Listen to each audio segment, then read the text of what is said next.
Testing, testing, 1, 2. Good afternoon, y'all. Good afternoon, y'all. You know, my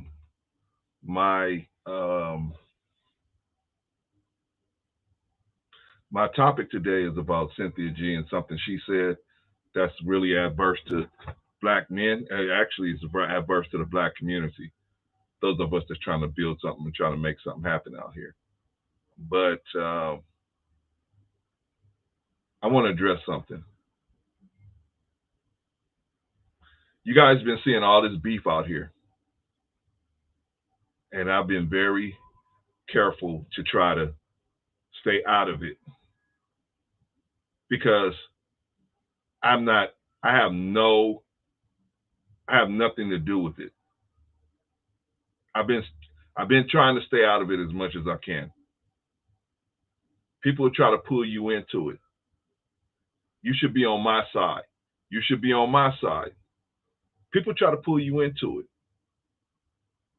So today, a content creator asked me to come on a. One of the content creators that's been in the middle of this stuff asked me to come on a stream.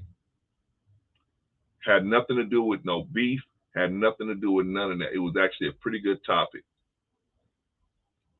So because I was asked to do it and I agreed with the topic, I went on the platform. Next thing you know, I got other people letting me know that what are you doing? But let me tell y'all about Brother Clarence and where Brother Clarence used to be. I used to be in such a bad place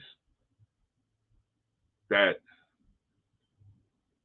I didn't even know how to deal with God and how to take the blessings that God. Shout out to Nikki Nicole. Hey sis, appreciate you. I didn't know up from down. I was living such a crazy life. I didn't know up from down, but like I always tell y'all, some serious men of God came into my life and they were patient with me. when other people were telling them, why are you wasting time on that derelict? Don't you know he did this, and this? He lied, he did all this other stuff. Why are you wasting time on him? That's what they told me. Just like they told Jesus, why are you eating with publicans and sinners? We got you a table over here with the doctors and the lawyers. Why are you eating with publicans and sinners? Check this out for all of y'all that want to come to me and tell me which content creator I can associate with and which one I can't associate with. I came not for the righteous, but the unrighteous. See, you're here for the righteous, so stay with the righteous. I came for the unrighteous because I was the unrighteous. I was there long. So now I got a little bit of righteousness. I get to turn my back on the other unrighteous. Shit, you do what you got to do. You do what you got to do. I'm here for the unrighteous, not the righteous. When they came to Jesus, hey, we've been looking all over for you. Master, we looking all over for you. What do you do? Do you know who you eating with? You eating with publicans and sinners. He told them, hey, I came for the unrighteous. I didn't come for the righteous. I came for the unrighteous. Those people you want me to eat with, they think they got it already. They think they got it. You think they're going to listen to me? No. But these people may. These people may. They can see how they see what kind of condition they're in, and they can take a word. They may take this word. I go into a content creator's show today. No beef, no nothing, no drama, nothing. And then the flames come to me. Oh, it gets better. It gets better. I get flames from the other side. This is what you need to do. You need to tell this content creator that they better do this, they better do that, they better do this, they better do that. I'm trying to calm the brother down. What you talking about? And I love these brothers.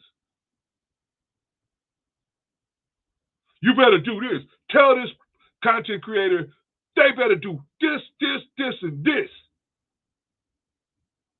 This from the other side. I get it from this side for even going on one content creator's page, and then I get it on the other side to go to the other side. Let me tell all of y'all something. Let me tell all of y'all something. I am not in no beef. I ain't got no problem with nobody unless they bring it to me. I don't have no problem with nobody.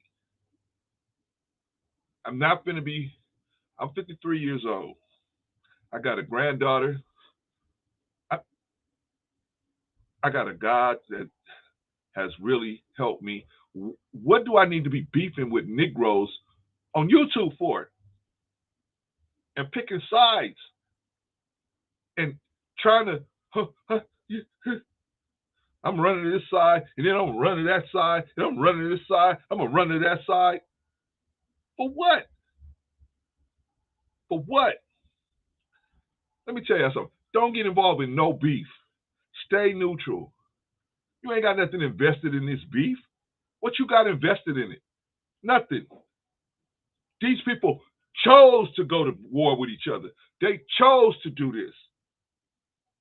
Yet they want to bring you in as you got something at stake, like they got something at stake. Only a fool would go to war and not have nothing at stake.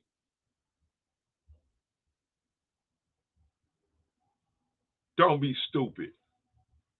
That's called brigading. I'm going to war, but I'm gonna gather a bunch of other people and have them go to war digitally on YouTube streets. That's called brigading. Read your terms and conditions. You're not supposed to do that.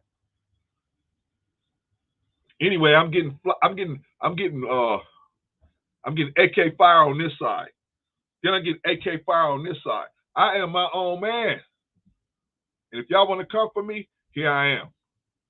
Here I am. But I got a God. You better watch it. I got a God behind me. I got a God behind me. And I don't want to see what's going to happen to you if you try to start messing with me. I really don't. I got a God behind me. I ain't playing. I'm for real. I don't be out here trying to thump the Quran on y'all, thump the Bible on y'all. I try to throw a little something at you here and there. But truly, if you would have saw me before this guy started working on me, you would know there's a God. You would know it. Ain't no doubt in my mind. And I'm here to do his work, just put a little word in the unrighteous or them behaving unrighteously. They righteous people, but they don't know they the righteous because they so behaving so unrighteously. If somebody would have gave up on me, I wouldn't be here right now. I wouldn't have stayed with my wife. I probably wouldn't even have my last baby boy. I probably would have been I would have been way off the reservation. I'm tired. I'm tired of people trying to pull me in different directions, telling me whose team I'm supposed to be on. You're supposed to be on my team. You're supposed to be on my team. You're supposed to be why you didn't when you was on this person's platform, you didn't say this. Got one brother tell me, yeah, you was on this person's platform. You didn't say this. You didn't check this. You didn't say that. So what? So what? Then the other side, why are you going on this person's platform? You said you weren't going. I'm not going on nobody's platform. That's with the bull crap. If your platform is on the bull crap, meaning this nuclear war that's going on, I'm not going on your platform. And some people, I wasn't going to go on their platform before that. But I got people that I care about that I will go on their platform, but I'm not going on their platform if they throwing missiles. I'm not going to help you throw missiles. nuclear warheads at somebody else. I'm not doing that. But the class didn't get to 53 being too stupid. Only an idiot goes to war when they got nothing to gain or nothing to and everything to lose. Only an idiot. I don't have nothing to gain by choosing a side and going in and doing. Look what happened to osmosis. Look what happened to osmosis. And I'm sorry, brother, I bring your name up, but look what happened to this brother, man. This brother had nothing to do with none of that stuff. Next thing you know, he's all caught up in it. He ain't got nothing to gain by attacking nobody or nothing nobody. He think they just shooting shots. He didn't know how serious the situation was. Poor brother. Next thing you know, he's all caught up. He feels so bad, he tries to go to the other side and apologize, and they won't take his apology.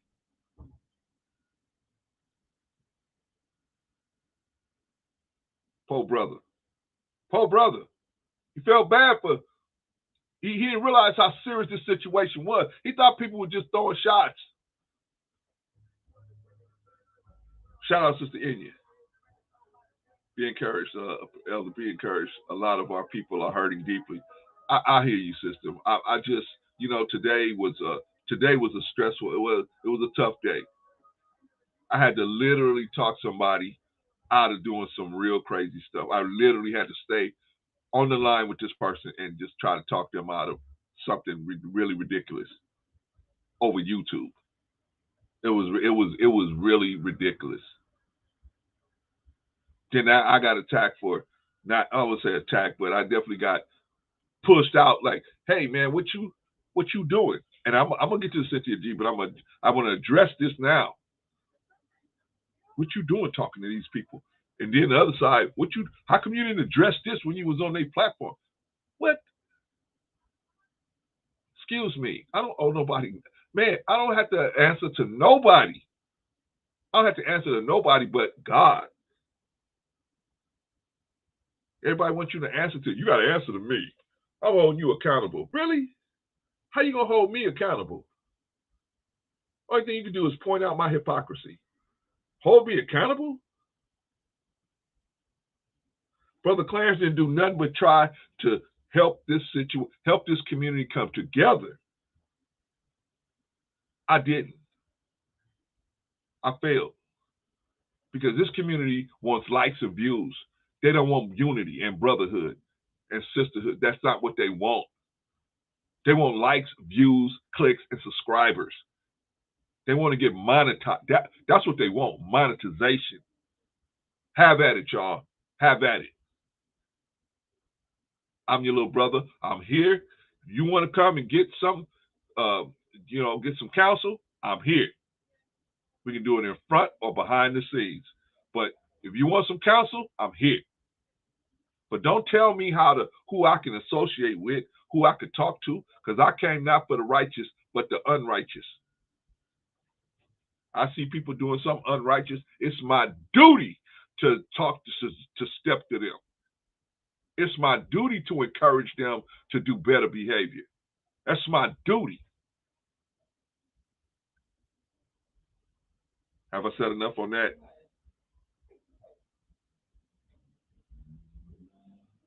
Long, happy life. You look like a troll. But let me see what you're talking about. Negro, get Kevin Samuels and Tommy Sotomayor to have your black boys. Goodbye, long, happy life. Hope you have a long, happy life. Goodbye. You are done. You are done.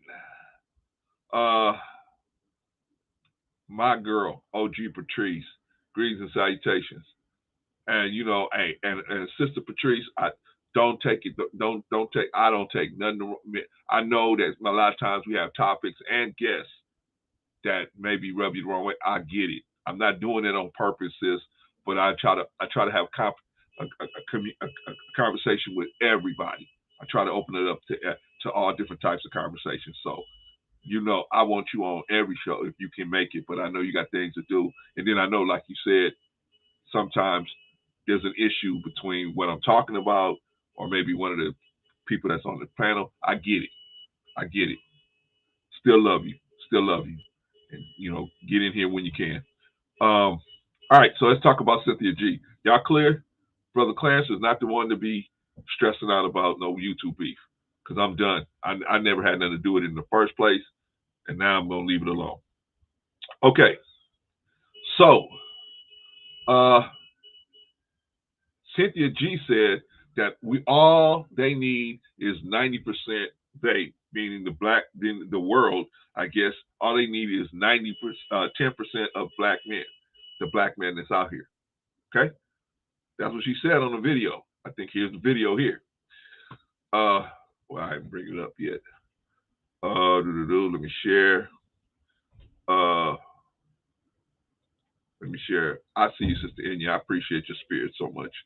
Thank you, sister. I appreciate you. Okay. This is the video where she said that, right?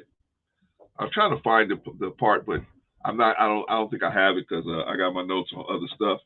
So let's go. Let's take a walk through, because see, I'm trying to have. All right, I know it is, sis. I know it is. I was putting it out there. Thank you, Sister OG Patrice. See, I don't like to just say stuff, right?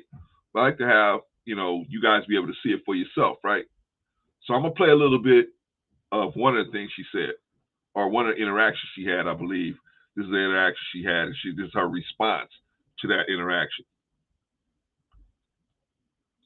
Because they think that you have it better, they think you have it easier. Let me put the phone number up here so I can see who wants to call in and tell me what the solution is. Like, look, I don't know everything. Tell me what the solution is if this isn't it. Since I'm so illogical, tell me what the solution is.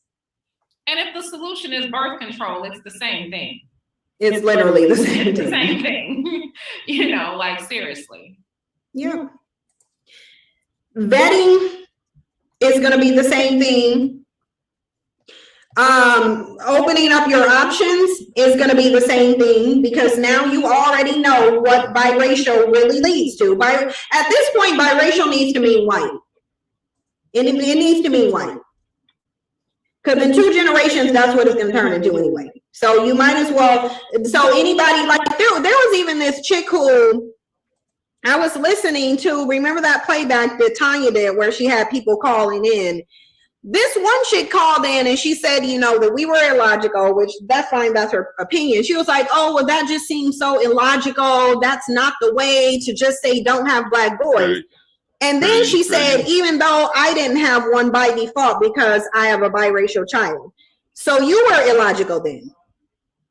So she was illogical herself. Let me send you the link, Irene. Let's get you up here.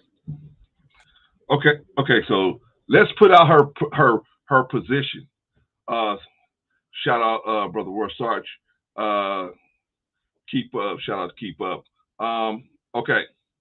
Let's clearly put out her position. Her position is, this is from a video she did called "If Aborting Black Males Isn't the Solution, What Is?" Now okay, I'm not even gonna go into that, but that's the name of the video. You can go look it up for yourself. It's the Cynthia G's video. If aborting black males isn't the solution, what is? Right? So she's letting people call in to defend the position of not aborting black males, right? So here's the first question, y'all. Now, I have seen other guys call in and support her, especially the gay community. But I would think that the gay community would be in the 90% that they would get rid of, right? They would only keep the 10% that they would want to mate with, right? Or they'd be wasting manpower. Does that make sense? Who is going to be in the 10%? That's the question. Who? I don't think they're going to keep the homosexuals, because the homosexuals can't mate with, are not going to mate with them. They're going to choose not to mate with them. The homosexuals are going to be pulling off what's left of the 10%. They're going to be pulling off that load. So I think they would eliminate. Let's say Cynthia G. Let's say we follow this program. We follow this program. You know, there was a movie back in the day called Logan's Run. Go look that movie up. Logan's Run. Logan's Run. There was a movie, and nobody could get over the age of 30, right? Once you turned, I think 29, they put you in this thing, and you floated up into the air, and you spun up. Everybody was spinning around, and this big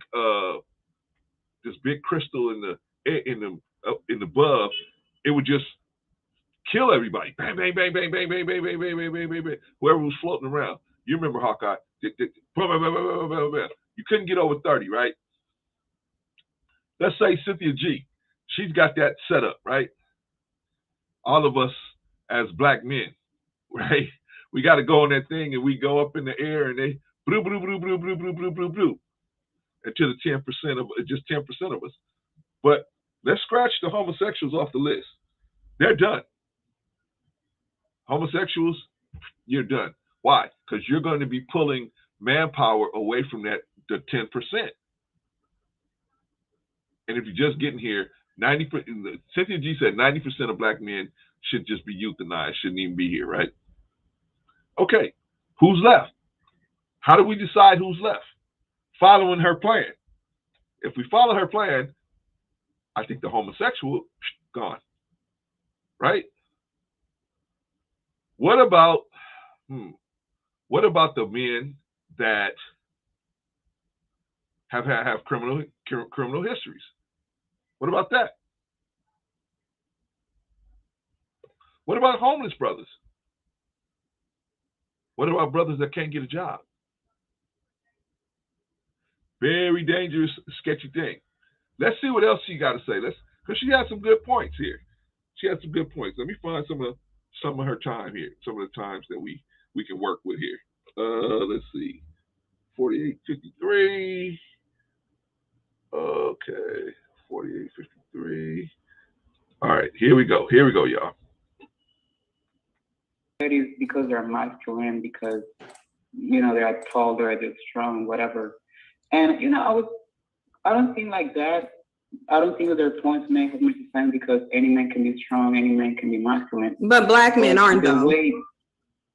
But the way they speak on it, the way they express themselves, is like they really have insecurity in them. Mm-hmm. So to hide this type of insecurity so well, like they do. Okay. She's gonna explain how black men are not masculine. Okay.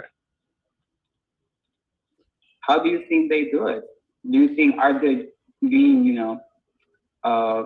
truly secure, truly manly, or is it because they're hiding it? No, I think black men are not masculine. I think black men live in a society where all other men are expressing manhood, and I think that they know that they're not expressing it. I think they know they're not. And I think it's easier for them to just go to another race of women who don't need their manhood because they already have men in their community. It's better to run to your women because you guys are doing all the work than to go and do work in their own community. That's what I think. Okay. Let me see, Rose George. Rose George. What Cynthia G is saying is completely foolish. The chick chose to become a baby mama, number 5. In other communities, her proposing what she is proposing is not something that would be dignified. No, it's not, man. No, it's not. It would be met with massive retribution. But hey, man, she's here in the black community, man. Hey, the government protects women like this, man. So they can say a bunch of different stuff like that, and they'll have no worries about anything. But let's get to her point. Her point is that, man, black men they're not masculine enough to be in the black community. Therefore, they have to go over to other communities where this doesn't make sense to me, but this is her point. They go over to other communities where the work is already done, and they try to get women in those other communities. That, according to her, what she just said, right? Okay, so how does that work? how am I going to be compared? What am I going to look like if I'm not masculine and I go over to another community and then there's masculine men there? Where on the scale am I going to fall in terms of masculinity? And how are women going to desire me? How are the best? Because black women usually want the best of women. Well, most men, all men want the best of women. So they are over there typically to get a better class or a better, type of acting woman. How are they going to do that when they don't qualify? They are based on your words of not being masculine. How are they going to do that compared to the men of that other race, quote unquote? How are they going to do that? So you're not making no sense right here, Cynthia G. You're not making no sense. But I know sometimes, and please forgive me for black women that don't think like this. I'm never gonna say all of y'all think like this, but enough of y'all, some that have been hurt very badly, their brain have been so warped that they can say something like this, believe it, and then spew it back out. That math ain't mathing. If I'm black, I'm not masculine in the black community. How then am I going to take that unmasculineness over to the white community and start winning over there? This don't make no sense. It's just the math ain't mathing, Cynthia G. Oh, it gets better. Y'all think, oh, it gets better. It gets better. She's got a lot of points like this. She's got a lot of points like this where it just absolutely makes no sense whatsoever. Brother Hawkeye. She needs to qualify manhood. She's a little skewed. Hawkeye, a little? Put your glasses on, brother. I know you're a dinosaur like me. Well, put your glasses on. A little skewed? She's hugely skewed. Hugely skewed. You're going to see in a minute. You're probably not familiar with her content, but holy smokes. Ay, ay, ay. It gets better, y'all. See, I ain't come just to talk to y'all. It gets better. It gets better. Let me find the next area where she absolutely went bananas. Let's see. Yeah, absolutely out of her mind. Withdrawn. The sex, like the vagina is withdrawn, the money is withdrawn. Hey, if you want to use social media to build a brand and get customers, even if nobody's ever heard of you, watch. That could have an impact. What do you think? I think it would have impact. It would have an impact. Right, but it can't be just money. See, because what Irene is saying is stop them from having sexual access, which I agree with. But you're not just going to throw money at this situation and then black men change. That's not going to happen. No, but right now the behavior is continuing with the support, is what I'm saying. If you pull the money, and because white women are not going to then fulfill the money part. Black women are still fulfilling the money part. So they are still able to do what they do and still reap the benefits of black women power. We have more money. But white women do give them money. Everything. Pull the white women do give them money. But yeah, that's where the money. Oh, I'll wait. I was going to say, but white women do financially support them. I mean, I was at the store the other day and saw a big fat white woman shopping, and that skinny black man didn't have anything to contribute. Do you notice sometimes how, and like I said, it's not all black women, but the ones of them that think this way, the divestors, a common tool that they use is the extrapolation. I saw one black man with a fat white woman, therefore all black men want to be with white women. Their tool of choice is the extrapolation. I saw one black man doing this, therefore all black men do this. Oh, yeah. Let me get to some of these chats. Hawkeye said, I'm trying to be nice. Okay, I appreciate you. Then I forgive you, Hawkeye. I forgive you, man.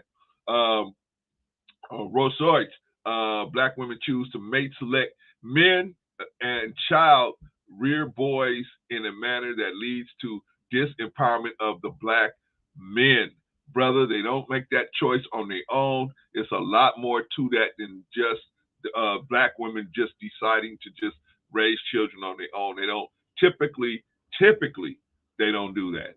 Typically, something happens that augments the situation where they're left in a situation where they have to deal with that.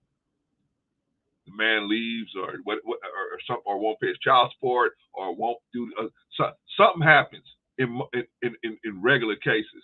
I know they make it seem like every black woman is out here just wanting to just stamp every black man into the ground, but no, it's not like that. It's actually the reverse. There's black women out here that's trying to make things work, but it's the men that won't follow through. That's a whole nother issue. But we're not going to extrapolate them either, right? And I'm a black man, and she's right. Other races of men create environments for their women to be feminine damsels in distress, but individually, black men are masculine kings. What difference is that? What good is their masculinity if their community is in shambles? What good is black men's masculinity if their community is in shambles? Highest dropout rate, highest single mother rate, highest rate of women. I showed you guys that CNN article. Black women have the highest probability of never being married, with 59% never being married. How's that possible?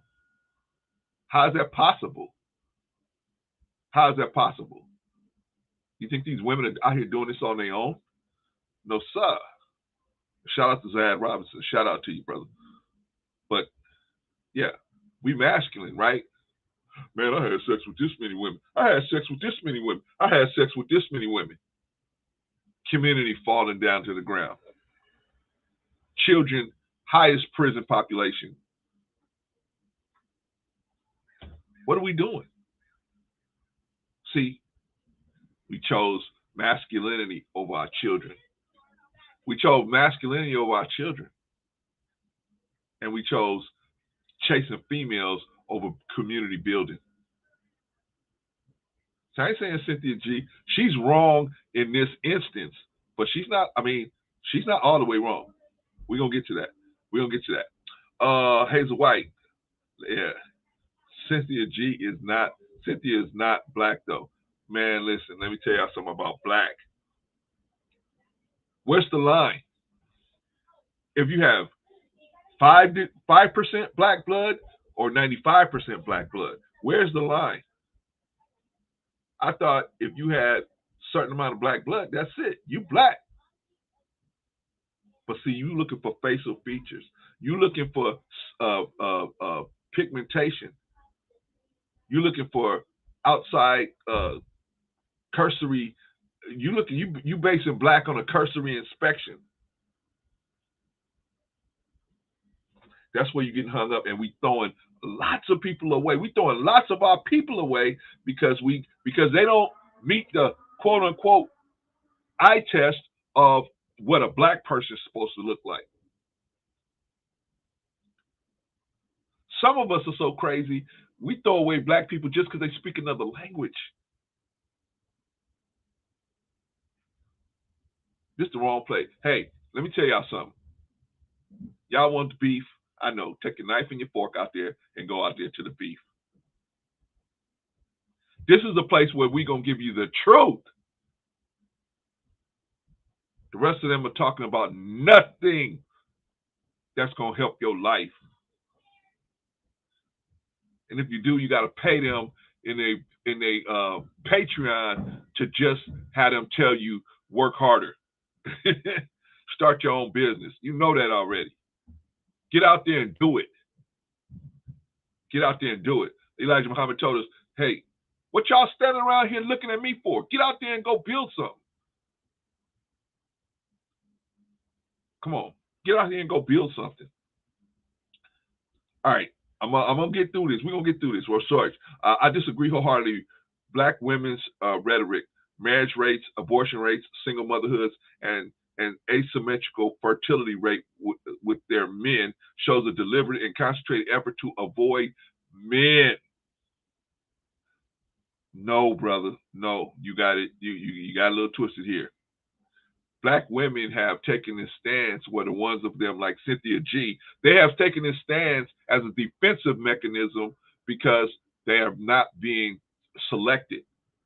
They are not winning in the selection game.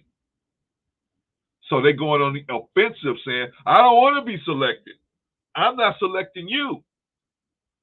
Because in actuality, they're not being selected for whatever reason. Bad attitude, other men's children, whatever reason they're not getting selected. For most of the time, even if you're a single mother, if you just had a better attitude, your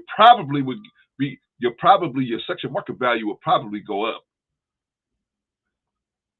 But the attitude, I think that is the single thing that destroys black women in dating is their attitudes. Some of them, ones of them that have this type of attitude, just destroys your sexual market value. See, when men see you, when men look at you, they are trying to decide whether they would have sex with you on a regular basis. Anybody could have sex with you once, but now once they realize, okay, I would have sex with you. Now, could I continue to have sex with this woman? See, if you're one and done, they know that. See, men decide all this stuff probably the first 2 times they meet you, talk to you, and see you. You don't want to hear me though. Go listen to Kevin Samuels. I ain't gonna say nothing until get the likes up. They're extorting you for likes. Go. I'm not gonna say nothing until you get the likes up. Get the likes up, or I'm gonna play this music. Brother Clarence said, never gonna extort you. You don't like what I'm talking about? Hey, power to you. Move on. Appreciate you. Rosar, Cynthia G is clearly black. Anytime black people converge on any sensible topic, they get into useless debates about nonsense. I wouldn't say anytime, but a lot of times, yeah, I would say that, Rosar. In the Pookie in the Gucci store, we went off into brand history. Yeah, that's just true. Shout out Truth and Never Favorite. Brother Truth said facts. I get you, Brother Truth. Appreciate you, man. Thank you for stopping by.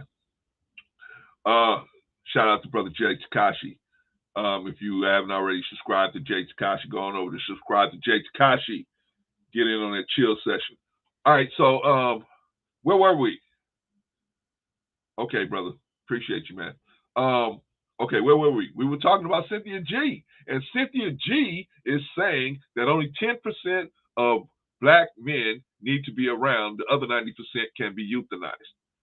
I was trying to find it, but I was running around. That's why I got late. I got caught in traffic. I had so much stuff to do. And then I got caught up in that other stuff today. So I didn't find that actual quote that she said it, but she said it because I heard it the last time. So you can go over there. It's a video called If Aborting Black Males Isn't the Solution, What Is? Yikes, right? Basically, the premise is, if you know, now they made the premise even a little more clear. Once you know that you're going to give birth to a black male child, you should euthanize it, right? That's the point of this, because her point is, black men are doing all these crimes, therefore, to cut down on the crime, to cut down on the assaults, that we as the carriers of the babies should find out if the gender of the child, and once we know the gender of the child, if it's male. Now let's think about this. Shout out to Kag, shout out to Marcus. Let's think about this. Who else did this in the past? The Chinese did this, right? The Chinese back in the day said, we only want men children. So what were they doing? They would kill any girl child that was born, they would kill it. Guess what? Guess what they found out very quickly? Very quickly they found out that was a bad idea. A very bad idea. Very bad. Very, very, very, very, very, very bad. Right? Let's explore this. What would happen if 90% of black men were put in a rocket ship and sent to Mars? What would happen? What would happen? What position would black women be in this world? If they're not in a good position now, where would they be in with absolutely zero protection? Zero, because there's some of us out here that do try to protect them.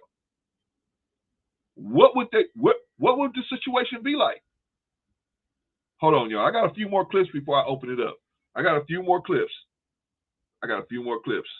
Shout out to Chaotic. Shout out to Marcus Rodriguez. Let's see. Brother Chaotic, are you sure they killed female children? The Chinese did. Yeah, brother. Go look it up. They killed them for a hot second. For a hot second. But it wasn't. Hey, they found out very quickly that was not the way to go. All right, Kat. The economy would crumble in America if black men were sent off. Well, I don't know about the economy. I don't know about the economy, but definitely, it would be a race.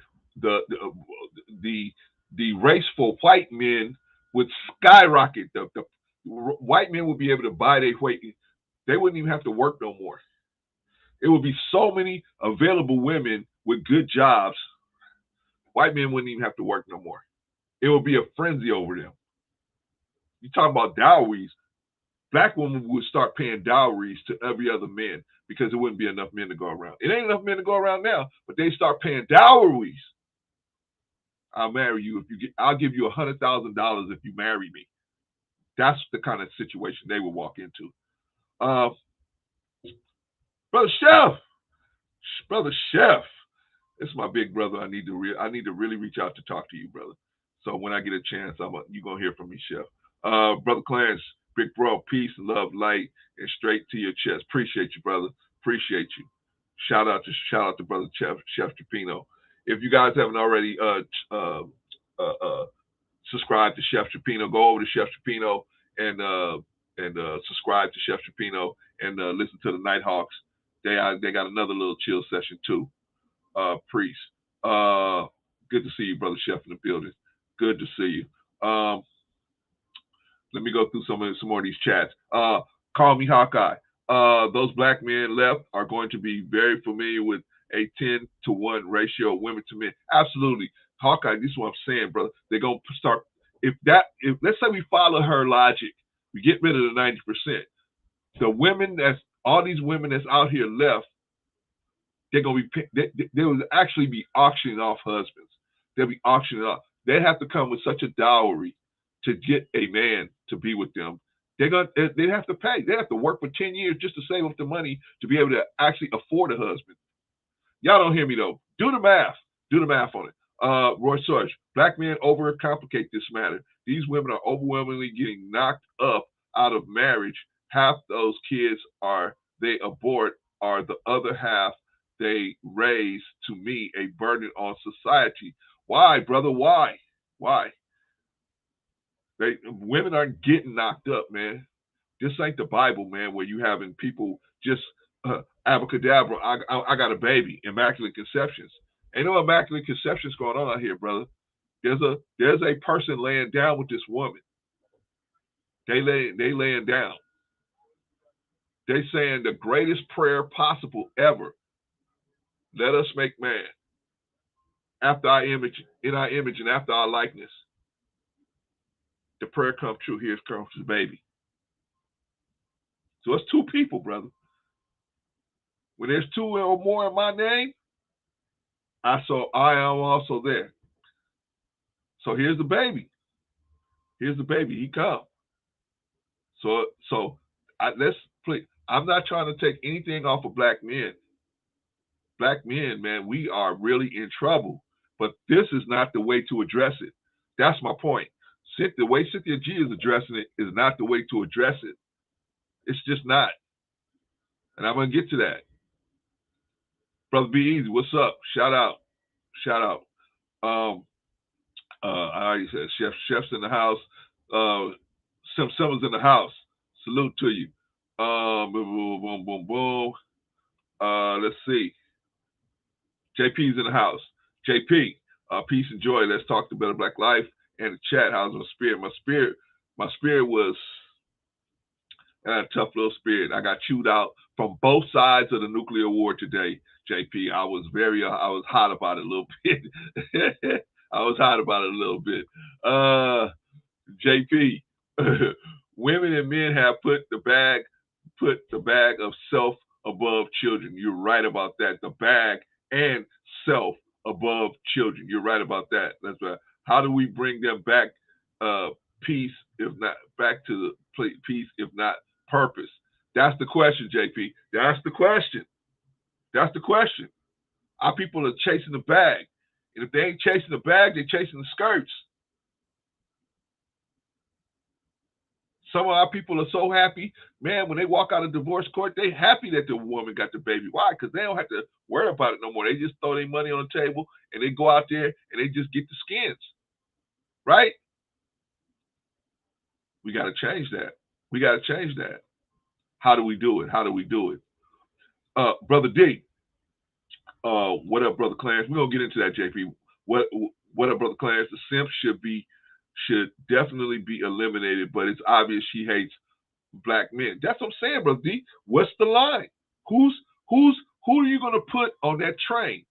Remember they put them Jews on the train and sent them to the concentration camps? Okay, what's the line? Who gets on the train? That's the thing. I was listening to this sister talk about Cynthia G. She was talking, and another man called in and big upped her. Yeah, you're right, Cynthia G. Exactly. And I'm like, why are you defending this when you were probably in on the train with me? Put your clothes on, how they did the Jews, right? Put all your belongings on this train, and this train is gonna go right side. They're gonna go side by side down the way. And this train, the train with the belongings never left. It never leaves. Oh man. I thank all of y'all for coming through and showing up, man. I appreciate you. Blaze Brown, I'll continue to hold on to the special black man in my life. Yeah, that's what you should do. Shout out to you, Blaze Brown. As well as sons and grandsons of such a black man have contributed to raise me well. Yeah, we're not saying that every black man's an angel. Shit, I wasn't. But we gotta mold ourselves into better men. Got to become better men, and we ain't gonna do that if we just let's get rid of everybody. JP, what? I don't know what you're talking about, JP. Cali, black men are not in trouble. Only in the states can a woman have the luxury to utter something like that out of her mouth. Tell her to come to South Sudan and utter that nonsense. Chaotic, come on, get your thinking cap on, bro. This lady ain't never leaving this country. She'll never be able to live like this, do like this, have support like this. Never. You think if she went over to a country like that, please, she'd find out quickly. Anyway, I don't even want to get into that. She's out of her mind. In a free and modern society, women will have control over conception. In a free and modern society, this is Rose George, women have control over conception. They don't have control over conception. Gestation, they have control over gestation. And custody, they don't necessarily have control over custody, etc. Human reproduction is sexual. It takes two. But, here's the but from Rose George. Women have almost total control in a liberal democratic society. Let me tell you something. I've said it before and I'm going to say it again. Once you turn over possession of your sperm to a female, she can then use it for its intended purpose. What is the intended purpose of sperm? It is for fertilization of female eggs. See, but if that sperm stays in your possession, she can't do anything, right? But once you turn over possession to her upon ejaculation, most of the time, most of us turn over this possession of our sperm. Now, once you turn over that possession of that sperm, and now it's her possession. Once you ejaculate into her, it's her possession. Her body can then use it for its intended purpose. Its intended purpose was create life. At that point, you have no more options. You have no control over nothing no more. According to the American federal government, you have no control, nothing. You have no say of nothing. But you know this going in. You know this going in. That's why you should protect yourself at all times. Protect yourself at all times. You go in riding raw, and then something like this happened, and then you say, she got herself pregnant. How did she get herself pregnant? How did she get herself pregnant? Oh, we had an immaculate conception. We got immaculate conception. No, you didn't. Give me a few more minutes, Callie. I'm gonna drop the link. I'm gonna drop it. Give me a few more minutes. Brother D, the reason why so many weak black men is because they don't try to control their household. They want to keep the peace, aka bend over backwards to these women so she could be quiet. Why, D? Why? They never seen it.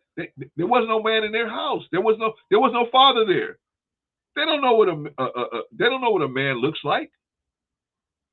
They don't know what a man that actually runs his household, yet at the same time is beneficent. They never seen that. To them, either you gotta have your foot all the way on their neck, or you gotta be as soft as a pillow. They don't know how to blend there. Yeah, sometimes you're gonna have to be aggressive as the man of the house. And then sometimes you're gonna have to be soft like cotton. But you gotta have to know that. You're gonna have to learn and know that. Right? Holy smokes. Y'all got so much, y'all got so much going on. I do not perpetrate, Brother Worship, I do not perpetuate it takes two nonsense. It does take two. What are you talking about, Roy Search? Roy Search, you're going to be the first one I'll bring up. Nonsense because a man does not have legal control. No, you don't. Listen to me, Roy Search. Once you turn over possession of your sperm, you're right.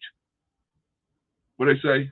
Possession is 9/10 of the law. Once you turn over possession of your sperm, that's it for you, buddy.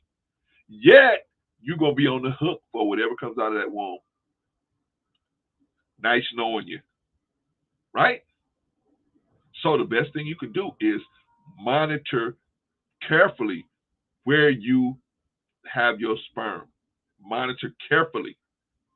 Because once you turn over possession of your sperm, what they say, like they say in the law, it says 9/10, possession is 9/10 of the law.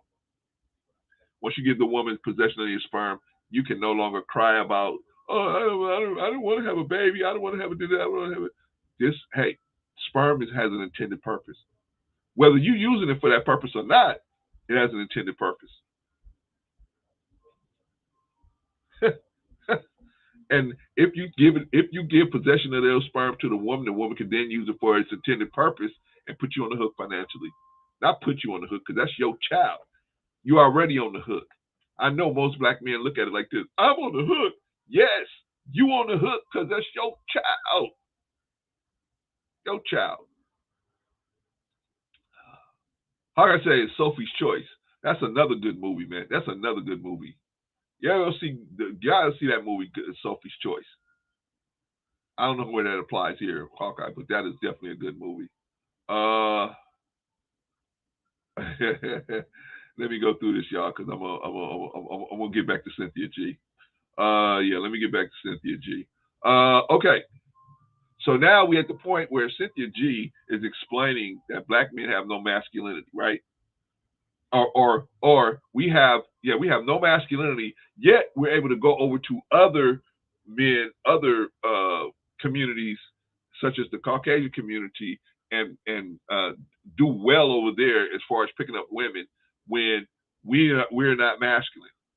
Even though I think women across the board, no matter what community they're from, they're looking for masculinity in men, typically. But let's look. I'm about to drop the link. Y'all give me about 10 more minutes. Let's see. Oh, good. We're right here. Come She's on. Let's living off of her money. here. So I think that's where we get the skinny black man, fat white woman trope. Is they find the lowest common denominator, many of them who will support them, and then they sling some D and she pays for their lifestyle. So I think where they can get it, sometimes those. Why don't you own apartment buildings? Seriously, why don't you own these big apartment buildings? And I get it. Why not? Women do actually support their lifestyle. So I understand your point, but I have to agree with Cyn. Money alone is not going to be enough. Yeah, it's not. And I know for a fact that white women will put money into them. They will let them live off of them. All you got to do is get on TikTok and see how many white women are putting black men out of their homes with their trash bags. So the ones who like them, they will do the same thing that a black woman will do. They will tolerate worse. They will tolerate more. Some of them will tolerate more than a black woman will. Now, these aren't women of no color who have a lot of value in their community. These are throwbacks, but they'll still do it nonetheless. Nice, right? So basically, black men are going over to the white community, picking up all the throwbacks, and then getting put out. Holy smokes! See, that's what I'm saying. The divesting community's greatest tool is the extrapolation. I saw one black man go through this situation. Therefore, all black men do that. It's crazy. But the bad part about it, I'm laughing, but the bad part about it is they pass this information on to other hurt black women, other younger hurt black women that they don't give the full details about what happened to them. And so therefore they get this mentality that ultimately is going to end up hurting them. They think they're hurting the black community, but they're actually hurting themselves. Anyway, let's finish up so I can get the link out there. Yes, I agree. So that's why I'm saying, what is the solution to the fact that every 6 hours a black woman is killed by a black man? They're not putting wealth into the community, so they're trapping black women into poverty.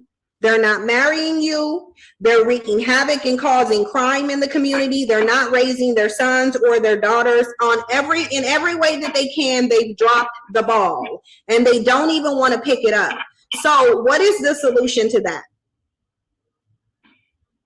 If not just giving it, if the solution isn't to stop giving birth to them, what is the solution?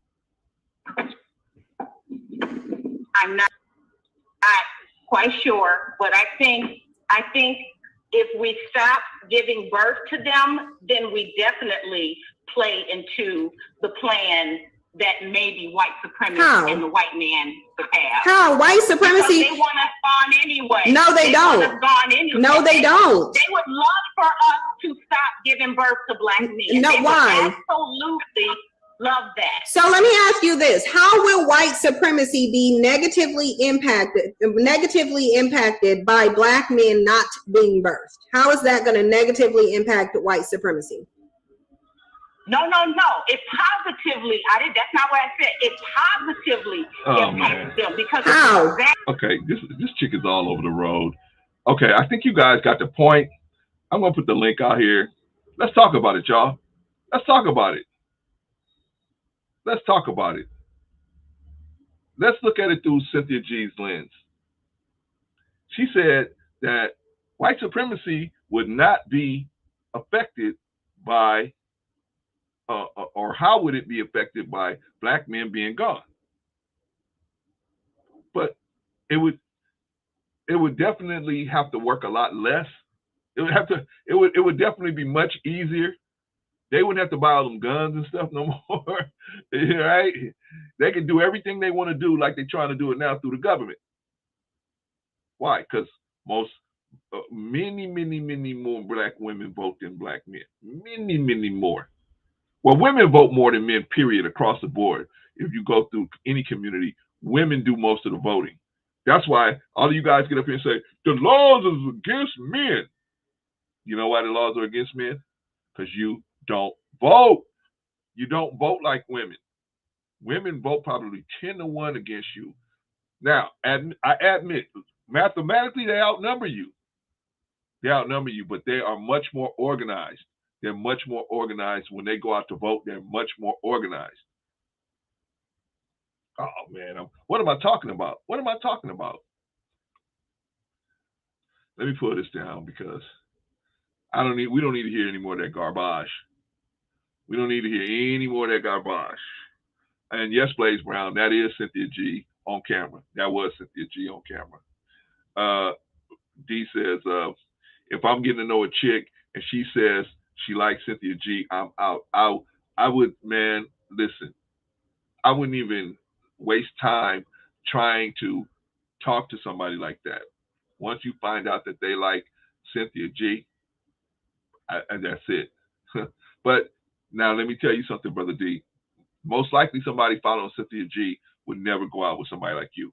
They just would never do it. They probably would be trying to find somebody like Hawkeye or something to go out with. They wouldn't be going out with nobody like you. Just telling you the truth, man. Just telling you the truth. So why is this? So let me ask y'all, why is this?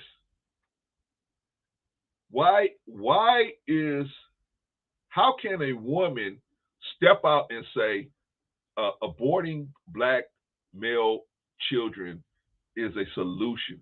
How could they even get to that point? Does she have a big channel? Yes, Hawkeye, she has a huge channel. Huge. I think she got over 100,000 subscribers. Absolutely huge and growing every day. Growing every day. So you white guys better look out because they coming to get you. They coming to get you. They're gonna come with their dowries and they coming to get you guys. So watch out, Hawkeye. Yeah. So why? How can this be a solution? Where did we get to the point where a black woman could come on YouTube and say aborting black male babies is a solution to the issue, to some of the issues in the black community? Or she can say, what's a better solution?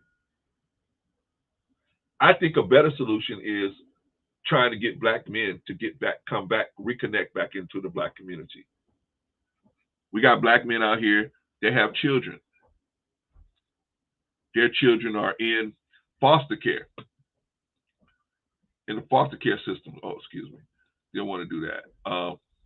They're children in the foster care system, right? They don't go see their children. Some of us have children that ain't in the foster care system. Unfortunately, they're in another state or another county, so we can't visit them every day. But bro, all you gotta do is pick up the phone. Hey, baby girl, how you doing? My man, what's happening with you, man? What y'all study today? 5-10 minute phone call, bro. 5 or 10 minute phone call to reconnect with your children. We got our children out here, man. We got our children out here. And I know the manosphere tells you to be a man with no nation. Be a man with no nation. Go everywhere, have sex with a bunch of different women. Be a man with no nation. People don't like to be governed by a man with no nation. People don't like, because you ain't got nothing to lose. You got no children, you got no wife. What you got to lose if this thing go wrong? You can just run to another country, right? Shout out to y'all. Shout out to everybody in the chat. Appreciate y'all. All right, Brother Jay. I don't know. How you doing, bro? Can you hear me? Yeah, can you hear me? Yes, sir. Oh, yeah, I got new headphones, so let me know if Okay. I'm going in and out.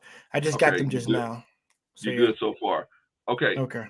What do you think about Cynthia G and her philosophy of basically getting rid of the issues that black women have with black men by aborting black male children.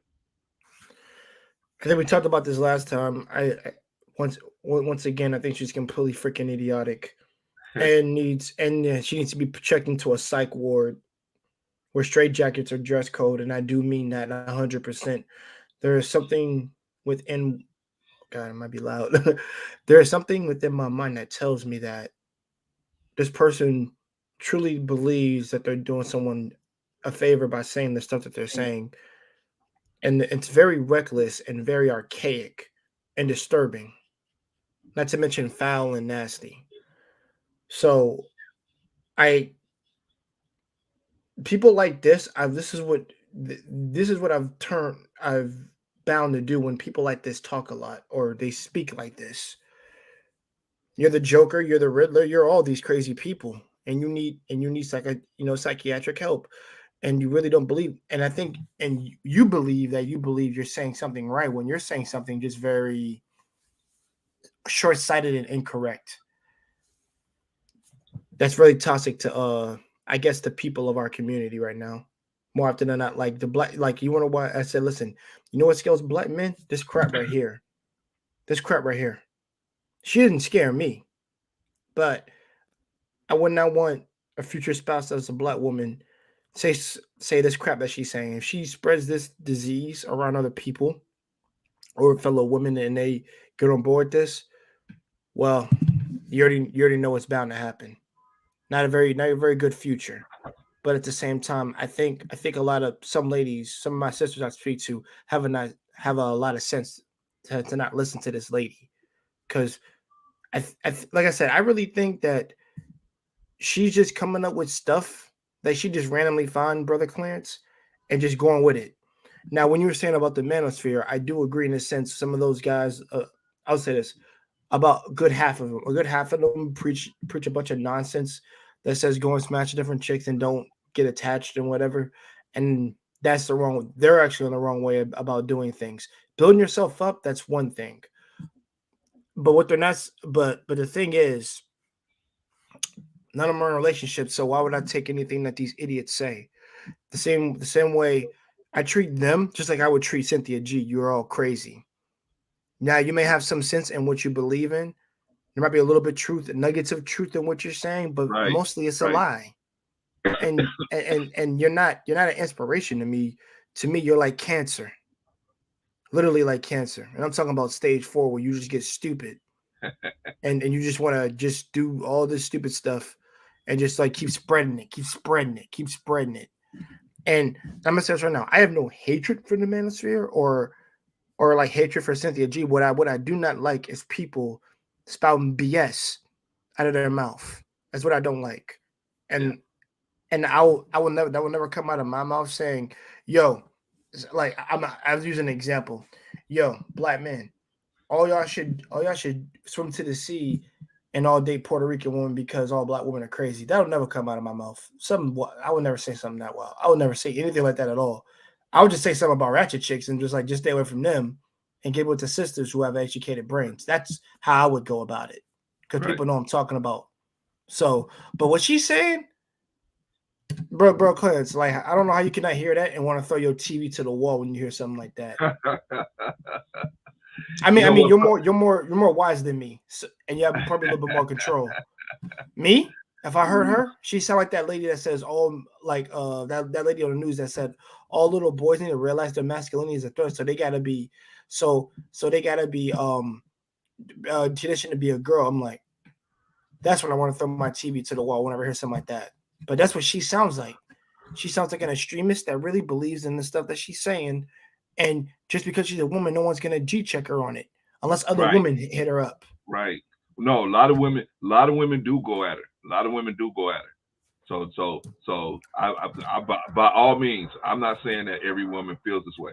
Absolutely not. A lot of women do go at her, but she has a lot of support because a lot of people are hurt, and so that's where she gets all of her. She's support. Feeding off that. She's profiting off the hurt people, just like the men who are hurt. The manosphere is profiting off the men who are hurt or whatever, and then they're doing the same thing. Yeah, and she has a lot of support from the LGBT community. But this is what I don't get. Yeah, she gets a lot of support from him. So I what? don't know how they can support what she's saying. This is what I'm saying. Now think about it. If we do what she says, do you think she's gonna leave those brothers off the rocket? No, she's gonna put them brothers on the rocket to Mars too. Why? Yeah. Because the 10% that's gonna be left, they're gonna be the LGBT brothers are gonna be pulling off of that, and they don't want no competition. So you going too. You supporting your person that's gonna put you on that train to the death squad, to the death camps, right? Yeah. I don't get that, but hey, that's their issue. That's crazy.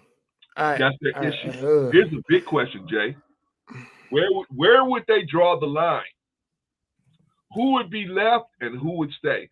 I can tell you off the first bat who would stay is the brothers that are in the best shape. They would stay.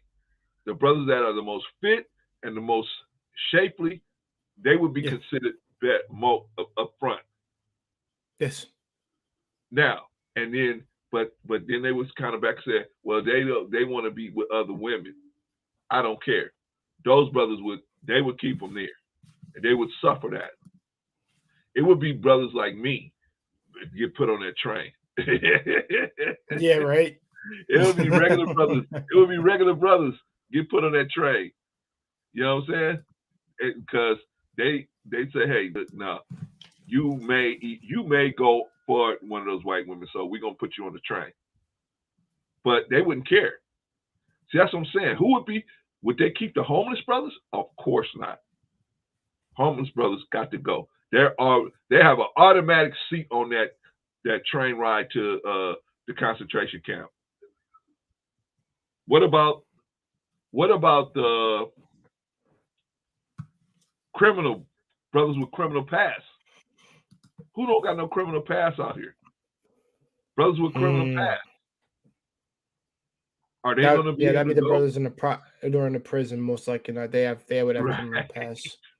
Who've been locked up. They're going to be put on the train. But what I'm saying is, anybody with this is very familiar, very familiar. There was a man named Adolf Hitler who had the same ideology.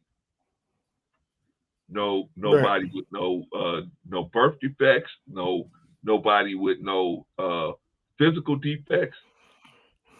They had a program under Nazi Germany where they would gather. If you had like one of my sons is autistic, they would just pull my child in and say, hey, we gotta gas him. We gas he called them undesirables. They just gas them. So who's left? Not very many. Not very many, right? Or I would say I guess the select few is what people like to use. You know, when you get rid of the majority, the select few, kind of like just like there's not, all our sisters aren't ratchet, but it's just like it'd be the select few that are the ones that would get married, but are worth checking out. But in this case, the ones who would be left more often than not would be, I guess, the no names. And I hate to say that, but it's just like, the names of the men who are not named or literally have no identity. Those are the ones left that would stay. But maybe they don't care enough about this nonsense to even jump into it. Maybe a few might jump on, but not a whole bunch. And I'm talking about if they have no purpose to living. Maybe she would spout that to them, and then I don't know. But I don't think any simple man would, like I said, any man with a brain and a reason and just common sense would hear the stuff that she's saying is not going to get on board with this. Like, I can tell you that. Like, it's not a logically consistent, detailed source of information. It's not. And like I said, a select few will be the ones that are probably left. And I guess, like I said, the ones that are heard, the ones that the no names, and I guess the ones with criminal records, those are one of the ones that'll probably be left in that sense. The select few won't be there to join in the nonsense, such as you, me, and like, let's say other men out there. But if we're talking about just black men in itself, then I'm like, dude, well, trust me, we'll hear what she has to say, and then we're just gonna go about our own business. We won't really care what she has to say. I'll be honest. I can throw 30 men on here right now that I know, and I can consider black, and they'd be like, she only made one good point about something, everything else is just terrible. Or if they hear like the first like, I'll tell you this, they'll hear like the first 2 minutes and they out. They be like, nah, you crazy. And these are all Okay, brother. educated brothers. Go ahead. Okay. So this is my point. If they just let's do the math. You take 90% of men. You take 90% of black men and poof them away, right? You put them on a train. We're gonna gas you guys. We're gonna euthanize you guys. We're gonna get. So you put us all on these trains, and you get us out of here, right? Mm-hmm. The only men that is left. Who's left? And obviously, let's go by her logic. Her logic. They're going to use her selection process, and that will be the most attractive men. Okay. And they still won't, trust me, and they still won't pick him. That's what I'm saying, brother. That's what I'm saying. And that's what I meant when I said educated brothers. I meant them won't be selected. So how will you now? How will you, as a black woman, be selected at that point? 83% of black marriages is between 82% of black men marry a black woman. Yeah. You get rid of all of those guys. Now you left with the top choice, the beef, right? Yeah. And they still not selecting you. So how exactly. are you? They're not interested in you with how you speak and how you talk and how you move and like your personality and your attitude. Trust me, they're not looking at you one way or the other. They already know you're damaged in the brains. Really, is what it is. So really how will damaged they? In the brain. How will they select then? How then will they select? They're gonna have to come with. They're gonna have to bring value into the situation by having a dowry. Yeah. Somebody, Cynthia G is gonna have to have $50,000 and say, "Hey, I got a $50,000 bonus for you, just considering me," because the competition would be enormous, absolutely enormous. It's bad now, but oh my gosh, the competition for men, regardless, will be just enormous. I mean, all men, right? Because you take 90% of black men out of the game. The pressure goes on white men. The pressure goes on Latino men. If she gets this off Marcus, you in trouble, man. The pressure's on y'all, man. Pressure's gonna be on y'all because we're not there to kind of balance it out. So they're gonna be giving this money to everybody trying to get into relationships. Should have possessed. Like now, in the job market, yeah, they will give you a bonus. Sign with our company, we give you a bonus. And then you think that there's affairs now. There will be affairs all over the world. Just like Apple is always trying to steal Facebook's employees. Facebook is always trying to steal Google's employees. Google's always trying to steal Apple's employees. I mean, they'll be trying to steal all each other. I mean, people would try to steal each other's husbands, and it would be okay. It wouldn't even be no laws against it. I love when you say that. They'll just steal each other's husbands. That's hilarious. I mean, what else would be left, bro? I mean, I'm saying it's hilarious in the sense of, like you said, like I said, human nature is such a funny thing to me. Funny. Like I find it so funny, Brother Clance.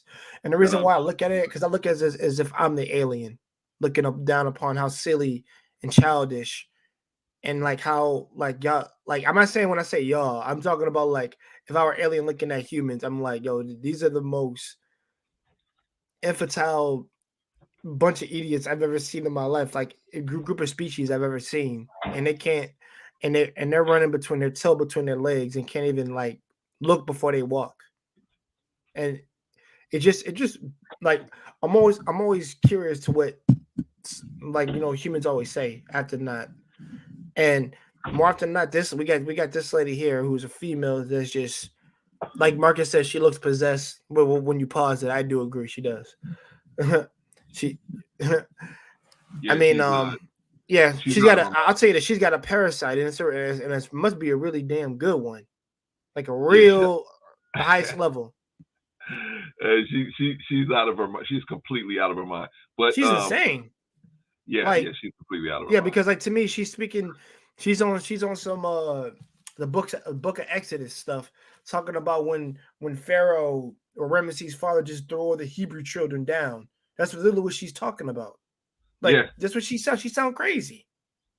But to her, she sounded like she got. It sounded like she got sent. Shout out to John Henry. Sounded like she got sent. Shout out to Sister Dawn Harden. F and F, like All right, so let's- this isn't way worse. No. I hear John Harry. I hear what you're saying, but no, those clowns are bad for different reasons. This one is this lady I hear is just crazy. Yeah, she's. I mean, first of all, they're both bad, regardless. I don't care what says. They're both bad. Unfortunately.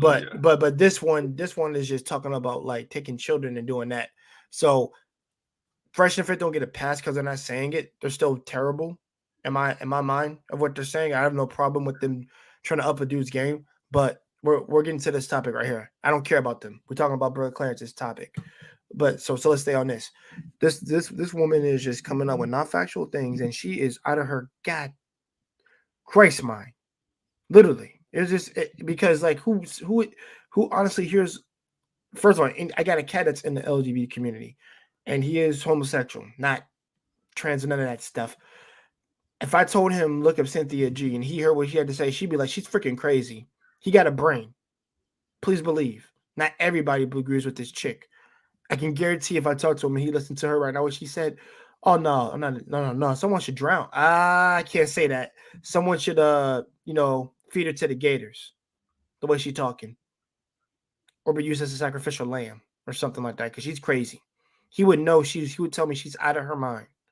So I don't know how she's getting the support she's getting, because I don't follow the chick until Brother Clarence told me who's following her. This is weird. Oh yeah, it's not, like, huge follow. Yeah. Huge follow. And John Henry, I forgive you, bro. You good. Let's hear. I got one more clip I want to hear from Cynthia G. So let's hear Cynthia G. Do I have to literally make a no black male call-in policy? Why is it still so hard to build a website? Make the process simple with Bluehost. Bluehost lets you customize. Because I'm 2 seconds away from making a no black male policy. Control your inner hood rat and have the conversation. If you want the proof, go to the FBI website and look for it. Right, by the white supremacists. Who cares? You're a white supremacist. Black men are white supremacists. Okay, black men are bigger white supremacists than white supremacists are. So you ain't about to tell me you ain't worried about white supremacy when you're trying to lay out with the room of white supremacy. So don't mention it here. Bottom line is trash bag. Y'all are running amok. Y'all are running amok, and I want to know what is the solution, trash bag? What's the solution? Brother Clarence, yeah, what's the solution? If aborting you isn't the solution, then what is? White supremacy. That's your job. Okay. So the fact that you're not doing it is another reason for us to abort you. So what is the solution? Okay, you heard her. I feel stupid right now. You heard her say it for herself. I'm not playing. She said black men are more supremacists like white. She said it with her own mouth, right? Now, but she's nothing. She's nothing. Hey, brother, don't get caught up on her. She's nothing. Okay. I'm sorry. I hear a lot of stupid stuff. This is one of the. But there's some bigger questions behind her. Yeah, I know what she's saying is absolutely. It's idiotic.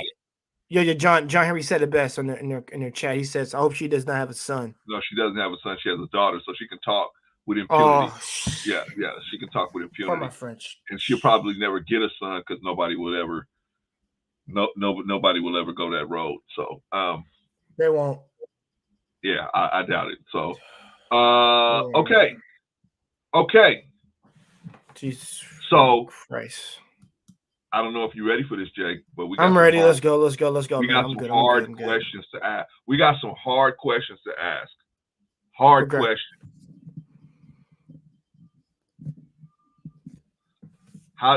First of all, let's look at Cynthia G. Cynthia G is a single mom. She has a daughter. She got a daughter by hooking up with this dude, and it didn't work out. It was a hookup. Okay. Yeah, that's on her. This dude. I mean, they tried to make it work. but it didn't work. Okay. So she's been like this ever. She's been on the warpath ever since, right? That was years ago, but she's been on the warpath ever since. But the question is, she's not alone. Why does she have such a huge following? Why? What's going on in the Black community that she could build a following that big? What's going on over here? If No in my idea. opinion, if women's perception were that they were getting treated good or being selected by the top tier men in the Black community, they probably wouldn't have this attitude. But women like her are not being selected. So in my opinion, they're going on the offensive. Hey, there's nothing wrong with me. There's something wrong with them. I'm not selecting them. Even though Cynthia G did select a Black man. She laid down with a Black man and had a child with a Black man. And now she's teaching her daughter how to be a disruptive concubine, basically. That's the best she can look for, is being a concubine. Honestly, I'm more worried for the daughter than I am this lady. Wait, let me say this. I'm not saying, hold on. Let me say this, because I don't want to say that's what her daughter is or going to be. But I'm saying, no, I know what you meant. The information that she's given, I'm cleaning it up in case you look at this clip.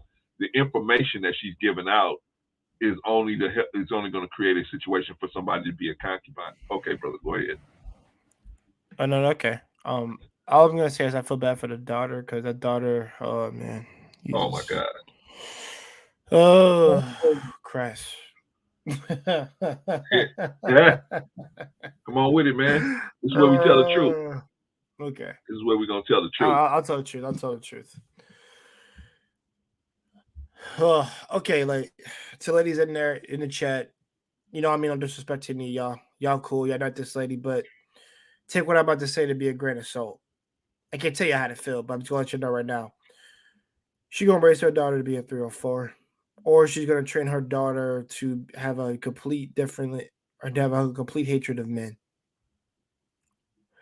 which is not productive and probably one of the most dangerous things. Well, she can be to do to a little girl. Well, she can be a lesbian. She can be a working lady. That's fine, but she's gonna grow up to hate men. That's what I'm saying. She's probably gonna grow up to be a lesbian. Most likely. Yeah, and that's okay. Yeah. The thing is, there's nothing wrong with that, but just don't shit on men when you do that. Is what I'm saying. Because I have one of my sisters. She is lesbian too. Yeah. And I told her, and I'm supporting my sister in that, because I don't have to beat up no dudes now. That's less problems for me. Thank you. But the thing is, she sat down and talked to us and told, all the brothers were there, me, my mother, brother, and then of course my little one. We were all there, and she told her mom, well, pretty much our mom in a sense, where it's like, yo, this is what I am, this is what I like, and I'm cool with that. And I'm like, we support you. That's cool. Like I said, yeah. Well, see, yeah, but she doesn't hate men. No, that's the difference. She doesn't hate men. That's my point. My point is, it's one thing to be a lesbian. You chose it. I chose this on my own. Right. And you know what it comes with. Right. Okay. But it's another thing when somebody subtly puts time bombs in your head to make you think, oh, this is what they basically forcing you down the road to that. And thank you, Sister Dawn. I'm not trying to talk about her family, but me either, Sister Dawn. The information that she's spewing out, I'm sure that she doesn't stop when she talks to her little daughter. So I'm sure the daughter's getting even more of it. And how is the daughter going to develop as a female with that type of thinking process surrounding her? I mean, a serious hatred of, maybe you're right. Maybe she's not going to be a lesbian. She just hates black men. She won't date black men. Yeah. And that's cool. But what if you're not? No, but if she does bring that up to another guy who's not of that race and he hears that, she'd be like, "Yeah, there's something's wrong with you too." Other men from the other ethnicities can pick up on this. Like I said, I'm friends with all of them for the most part, and they're my network connection. And we talked about this, and it's like he said the same thing when somebody said, "Oh, something about the men and her." I'm like, "Yeah, I turned her down. I don't know why, because of how she was speaking about the other men over there. She telling me, well." The trauma my mother had told me about that, and therefore I like the men in my ethnicity because of that. Once he told me that story, that girl, I'm like, all right, bro, I see why you left. And she was from a different ethnicity too. Yeah, that's bad. Like that tells me there's something wrong. There's some indoctrinated trauma put on you from your parents. And that's what I see from Cynthia G. What I see from Cynthia G is trauma. I see trauma, and and see people come to they realize their sexual market value at some point, especially us when we get older. We realize that no matter what we do, there's only a certain type of person that's going to select us as a mate. True. No matter what I desire, it doesn't matter. Only a certain amount of people going to select me. Now, men can get around that by having money, because women, money, power, or status, because most women are attracted to money, power, and status, and your looks are just something they will decide they can deal with or not deal with as they get the perks of your money, status, and power, right? But men aren't like that. Men don't look at a woman like Oprah and say, you know what, I could get around all of this money and be with her. No. It won't happen. So that's that's just very Springer. All right, let me go through some of these chats, brother. Go ahead, brother. Sister Don Harden. We can make the same points without making reference to her daughter. That's all I'm saying. You're right, Sister Don. You're correct, Don. And you're right. You're right. Thank you. Yeah, and the thing is, I don't want to talk about anybody's daughter. Appreciate you. Definitely. Sister Rizanil, glad to have you in the building. Shout out. Casper wrong for calling that man out of his name. I see why that man didn't want her. It's the mouth for me. Yeah. Okay, let's talk about this, because we got a couple of different things we got to talk about. What do you think about her mouth and her the way she uses her mouth? And do you think that is a do you think she feels like that's a benefit? Like a lot of women, let me bring it down like this. A lot of Black women feel like that sassiness and that, and that aggressiveness they feel like that adds to their sexual market value. Now, I'm asking you as a young man, what do you think about that? Where are you at on that scale? Hear my honest truth on that, because I can speak on that. Hell to the no. It's not. It doesn't add anything. All it makes you look like is a pompous, ignoramus. and the thing is, since I was young, I was never attracted to that. The idea that you're like the way you speak. First of all, she speaks from a place that's very, like I said, uneducational and just very foul. Her tongue / mouth is very foul, and it hasn't been brushed in a while. Like literally, I don't think she even knows what she's really saying. She's just saying something to say something, get a reaction out of people. But that mouth is on that mouth is too much. Like, and that's why I've always said that her mama obviously didn't pop her in the mouth to me, because if you talked the way you talked, or if I talked that way that I talked, my mom and my dad would slap me in my mouth. Oh man. So yeah, it's like I said, I'm old school, bro. So I got all the type of punishments. So, but with her biggest issue is just like it comes from a place of trauma. It comes from a place of just hate. I can definitely hear hate out of her mouth. It's not even hard to figure that out.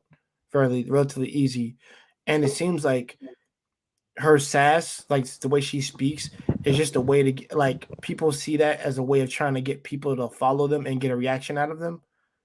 But it's more often than not like, oh, this is if I'm loud, people will hear what I have to say. I'm like, no, it just tuned you out because you sound like a child. So, that the mouth could be one of the most deadliest things, or it could be, I mean, my bad, it could be one of the most peaceful things / loveliest things to the most foulest of things in the world. Like, I would say like a toilet bowl full of dirt.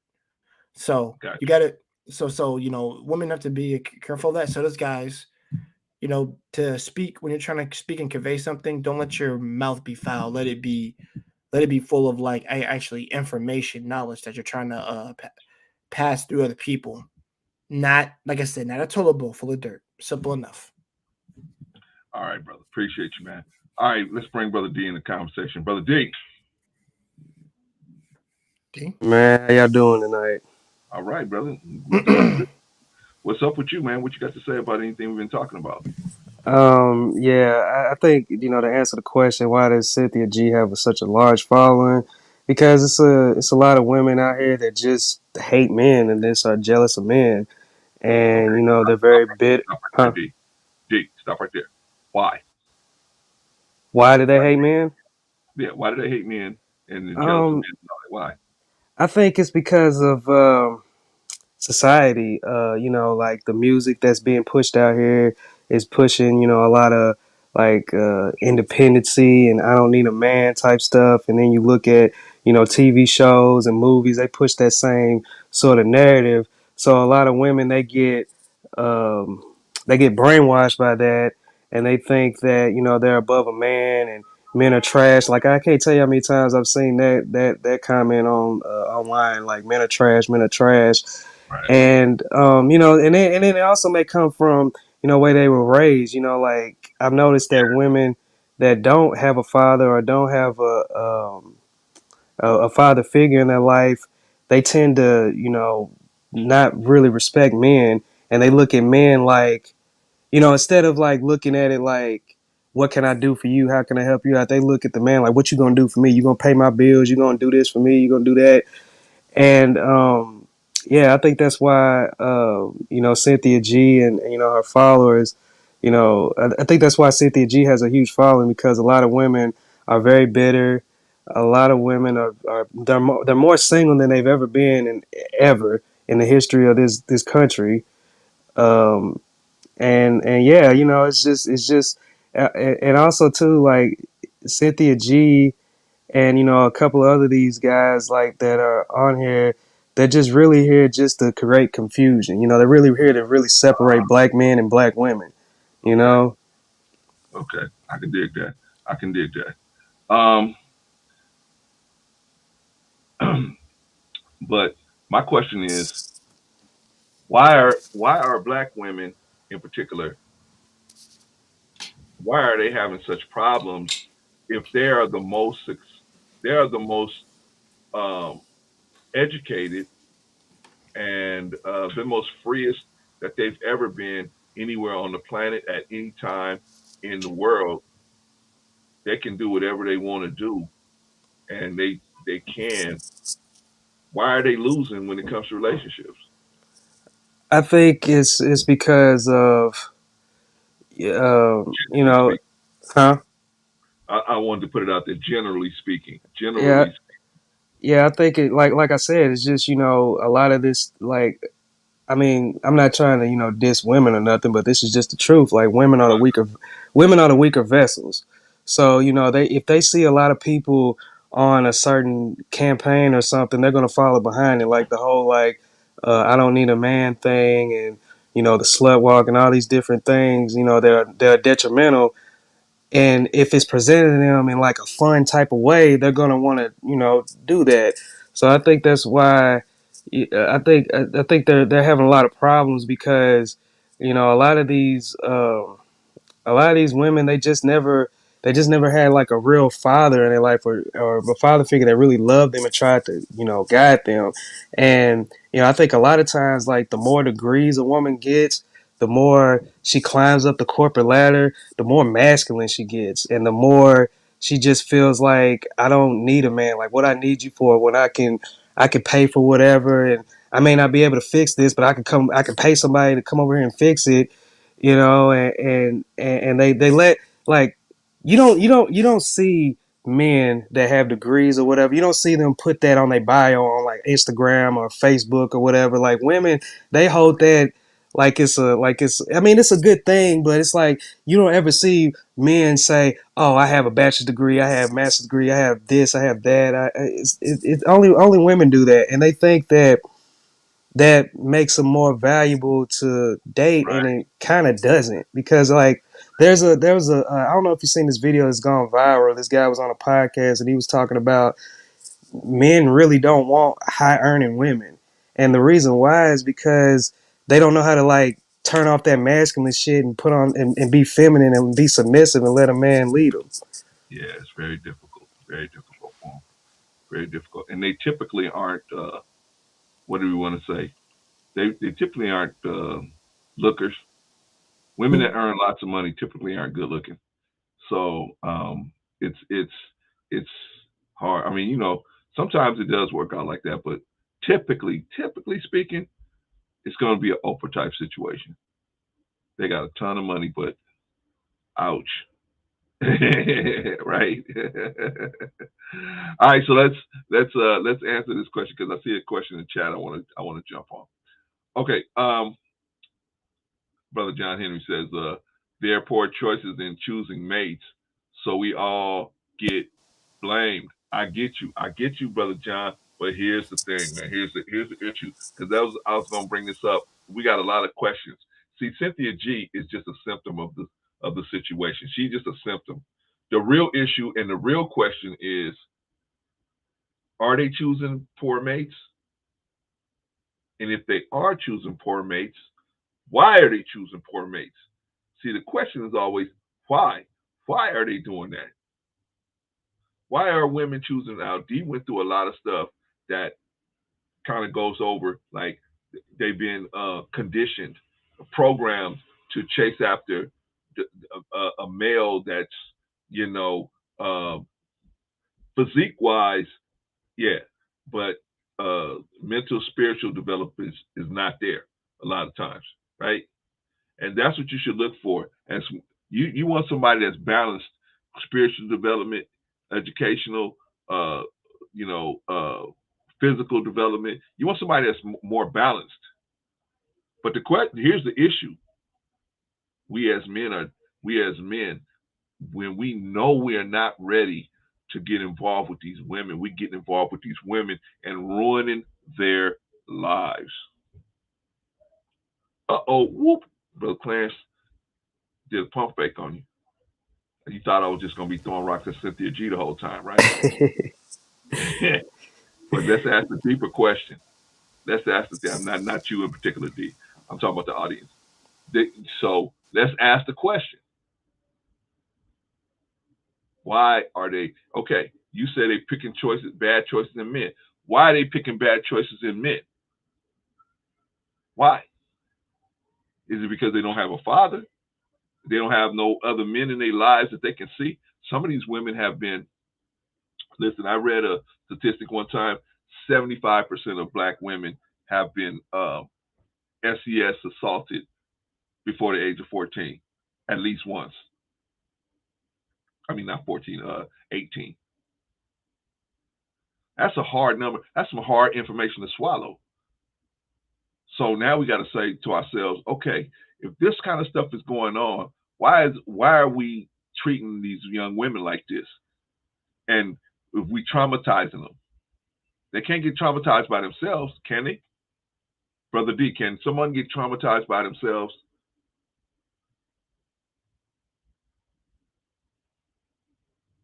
Well, let me answer that question. In my opinion, no. It takes two to tango. It takes two to tango. Brother John Henry says, usually no dad around. Right. Why ain't there no dad? See, that's on us. That's on us. That's on us as black men. That's on us. We out here chasing these 304s. We trying to have a social life. Our children are going down the gutter. Our women are listening to women like Cynthia G and thinking, yeah, you're right. Now, now, what makes them think that if they're not getting selected in this community, they can go to the next community and get selected and stay selected? Because getting selected ain't the hard part. Staying selected is the hard part. Right? Black women come out here like that feel like Cynthia G. Shout out, Rush. Hold on 1 second. Black women feel like Cynthia G. Not all black women. Of course, all black women don't feel that way. Most of them probably don't feel that way. Cynthia G speaks to an art, but there's a lane for it. Now, the question is, why is there a lane for that? What are we doing as men that opens a lane for that? That's a hard question to ask. Hold up. John Henry, not all of us, not us all the time. A lot of dads are alienated from their children because of failed relationships. That's my point, brother. Is it us that it's the women that picked us, or is it us that picked the women that we had children with? We knew they was crazy and we had children with them, and now we having all kind of problems seeing our children, but we putting it all on the women. It's a combination of both, Brother Clarence, is what it would be. And the reason why I say that is because, honestly, like I said, you go back to arranged marriage, and this is what you need to go back to.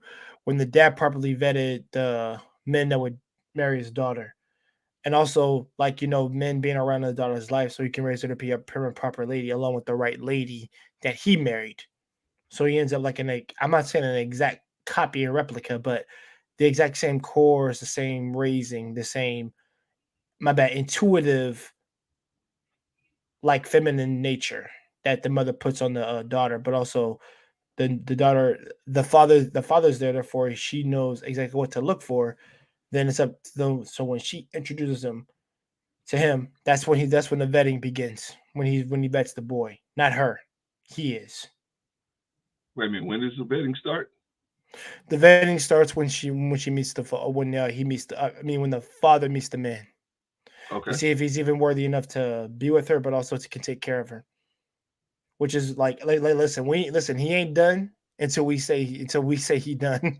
Yeah. Yo, That's that's old school tradition. People don't even go by that style no more. You know what I mean? Yeah, they don't. Yeah, they don't, because they're lazy and they don't have an inkling of how to do it. Well, I mean, it's not that they're lazy. It's just that majority of these people that we're speaking about derive from a single mother. They stem from a single mother parent home. You know what I mean? Mm-hmm. And that's why there's a strong movement with Cynthia G, because she is the poster child face for the divested group movement. Like a lot of these black females carry this ideology that Cynthia G promotes.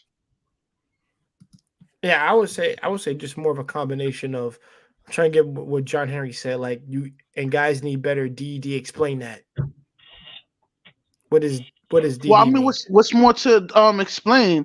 There's a group of black females that hate black men, and they want them to be eradicated. No, not like the. I mean, I'm paraphrasing, but this is exactly. Yeah, this is what they believe in.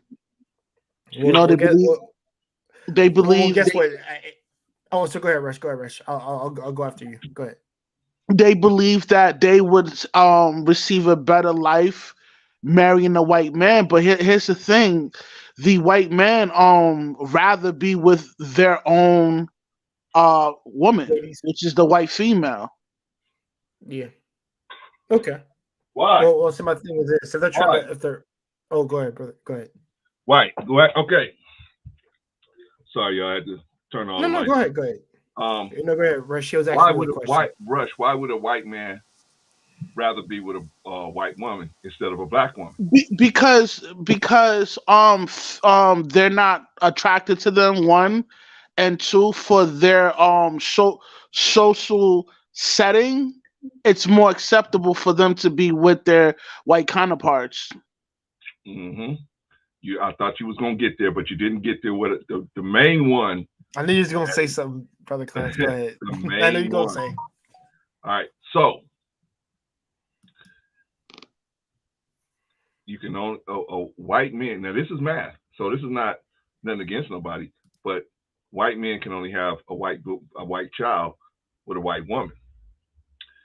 Some white men that's very important. Some white men, that's very, very important. I want a child that's 100% white, right? Nothing wrong with that. Nothing wrong with that. You should select somebody who's going to give you what you want. That's the uphill battle that black women have to face, because what they can only give mixed children to anybody other than a black person. So the person that they select has to be open to having mixed children over there. If they're not, they're just going to take them in the hotel room and, roll them in the hotel room. So, I mean, yeah, I mean, there's a possibility that they would use it for a pump and dump, but as far as in a real relationship, nah, that's not happening. That's what they're considered the least. By looking at the stats, they're the least desired group of females. Period. Quote unquote, right? But a lot of times I've heard, hey, that's not an accurate stat. That's not an accurate stat. And but I say, if you just do the eye test, there's so many single black women out here. There's so many single black women. And it's good single black women that's out here. But it's just black women in particular that are single out here. And I think, the most of them that are single is because they don't really know how to select.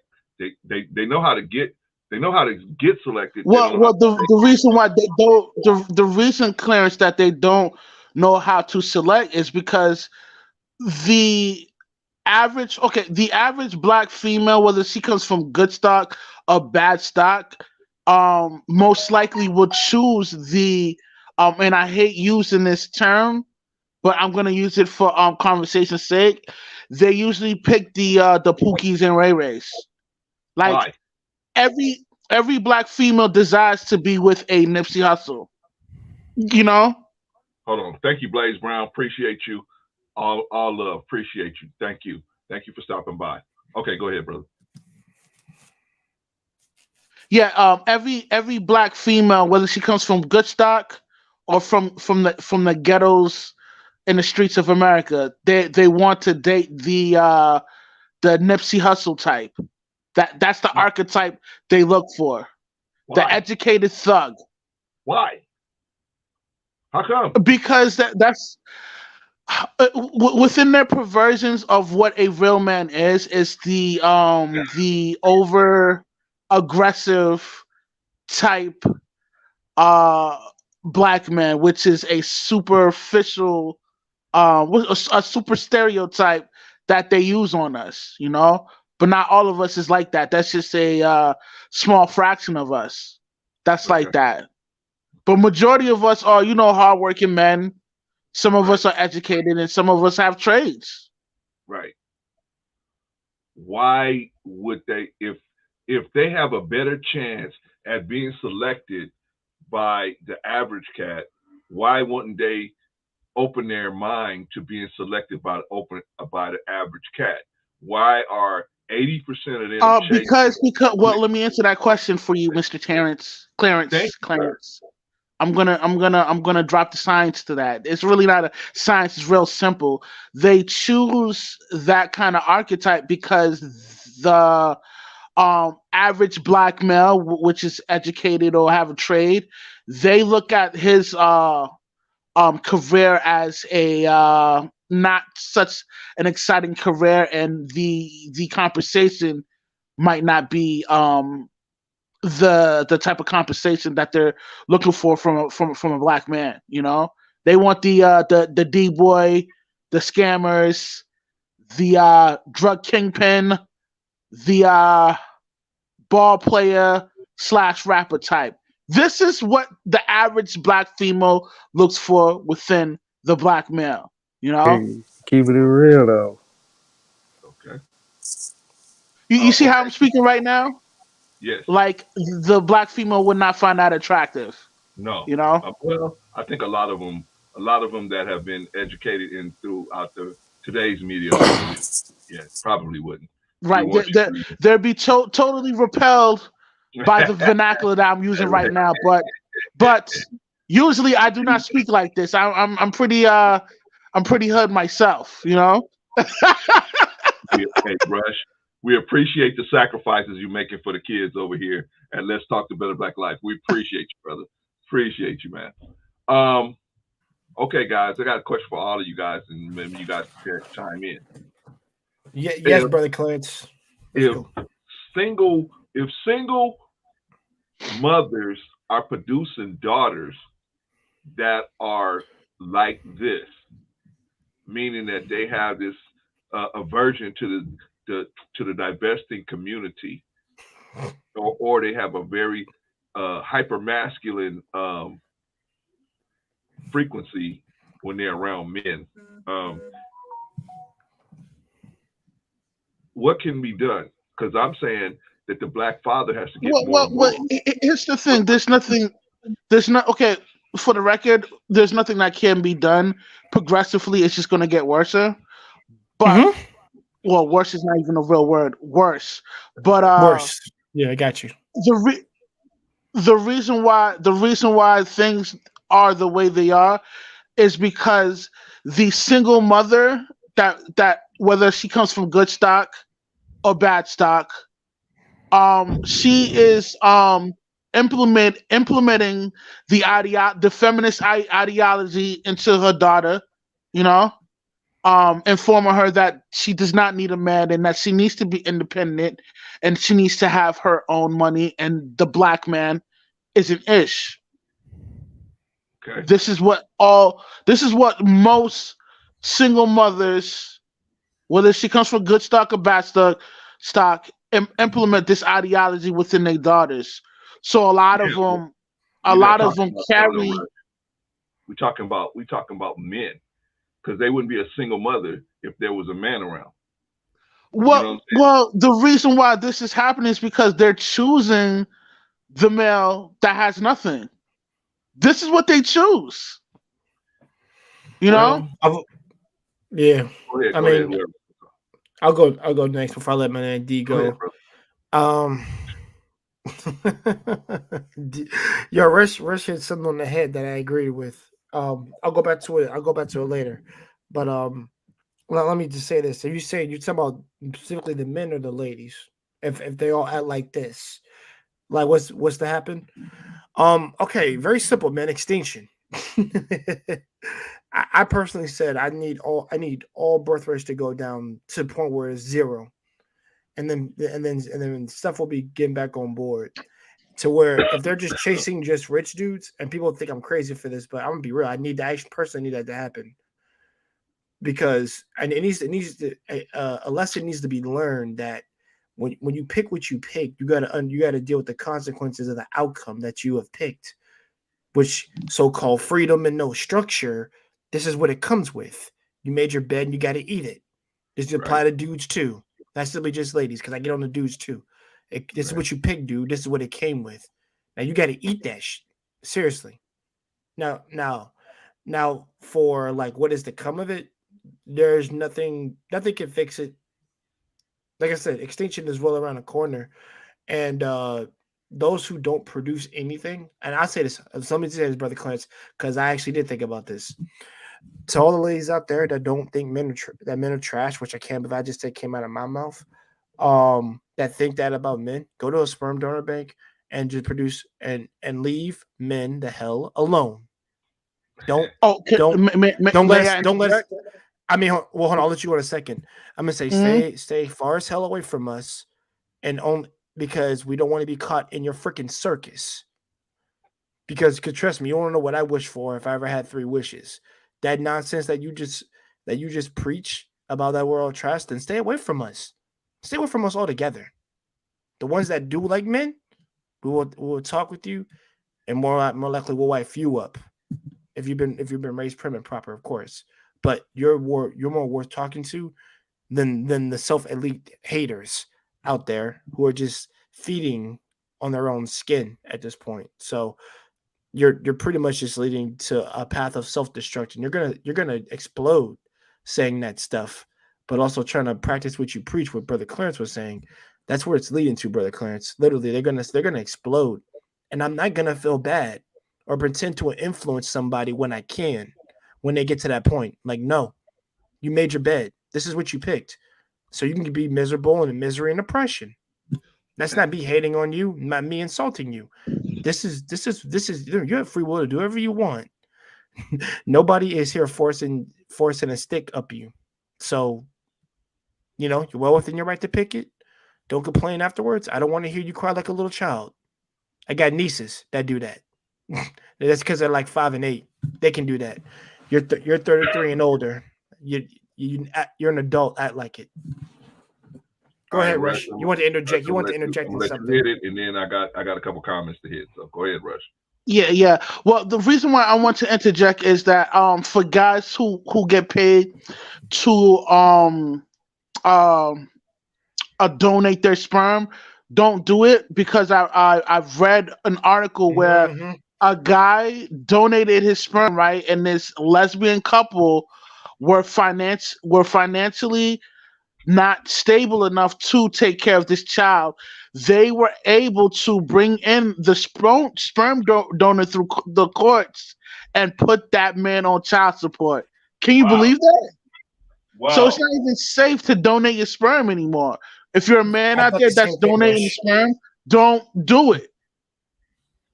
Wow. I thought about that for a while, that they could probably do that to a dude if he went to sperm donor bank.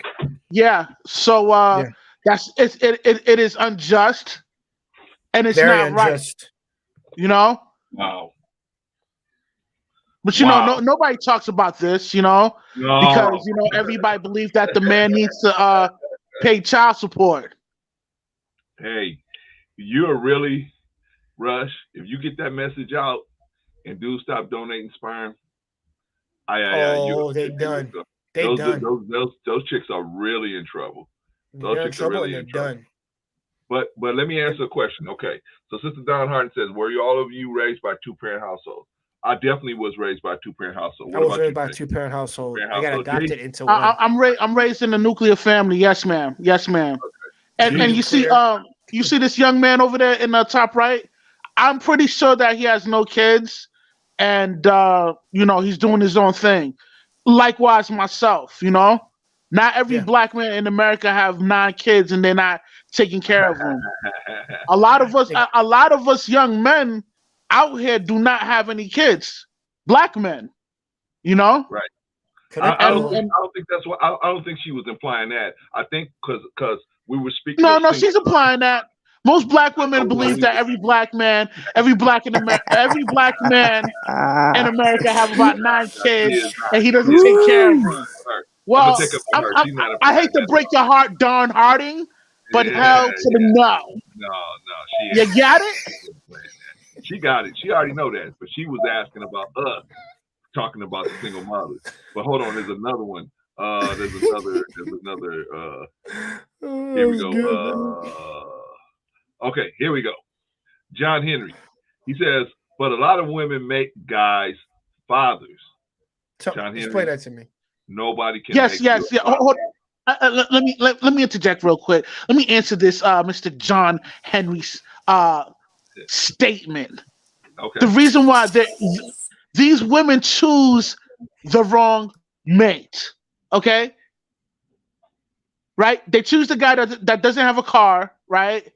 That's hold on, let me finish. They're chasing this pipe dream that they want to be a ball player or a rapper. They support the brother, right? They're infatuated with this brother. But a brother like me that goes to work, have his own vehicle, financially stable, in an OT program, they look at me like, oh, okay, yeah, I can't deal with this brother because he's boring. Yeah, I get it, man. I get it. But my thing with him is, let's be clear, Brother John. Nobody can make you a father without your help. You got to participate in some way for somebody to make you a problem. Participation. And once, like I said before, once you relinquish possession of your sperm, of course he's gonna copulate with the young lady.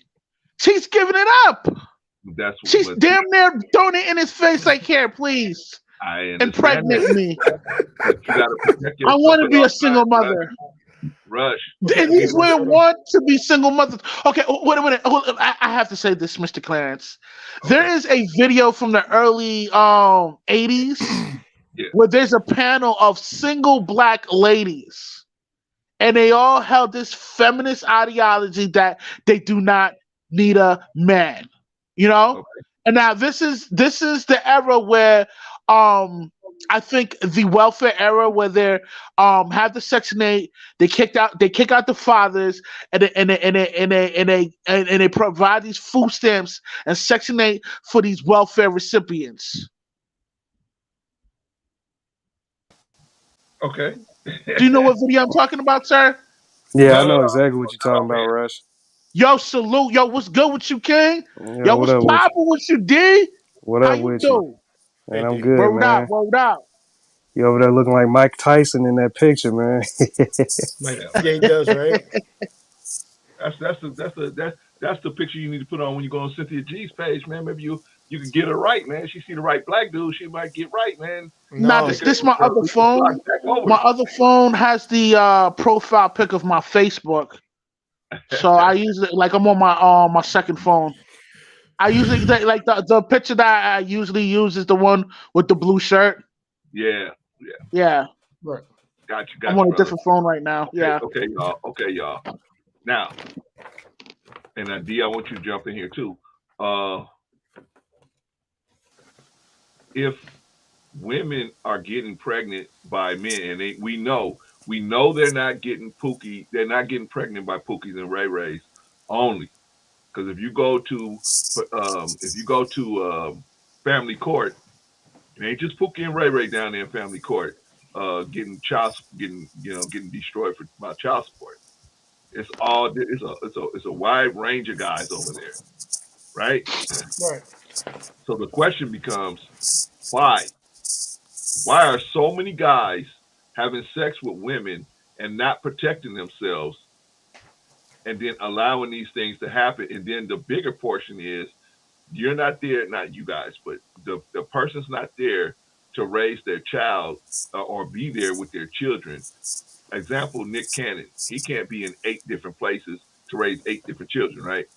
My point is... But hold on. But the thing with Nick Cannon, he's in the top 10%. Yeah, but brother, it has nothing to do with nothing. I'm talking about he's not... No. Well, let me get straight to the point. There's the 80-20 rule, right? There's 20% of men within the community that's impregnate 80% of these women. I get it. I got it. But what I'm saying is, he impregnated all these people, yeah. But what effect will it have on the children that he's not there, Rush? What effect will it be on the children? Here's the thing, Mr. Clarence.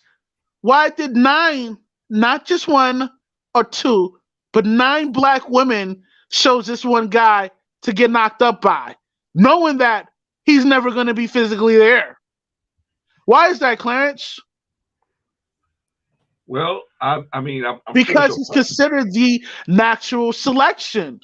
Right. I'm sure some of them said, this is the apex of my life. This is a great accomplishment I laid down up under Nick Cannon. I'm sure some of them thought that, but they probably had a variety of different reasons why they felt that. But my point is, I'm not. No, not variety. It's the money. They're getting the money. I understand that, brother, but that doesn't mean the children are going to turn out right.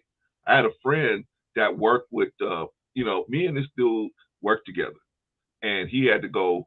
He worked on one side of LA. I worked on the other side of LA. So he was working in Hollywood Hills one day, and he had to go check some equipment at Stan Lee's house, the guy that made DC. It was DC or Marvel? Marvel. No, but that's Marvel, brother. We have to get that right.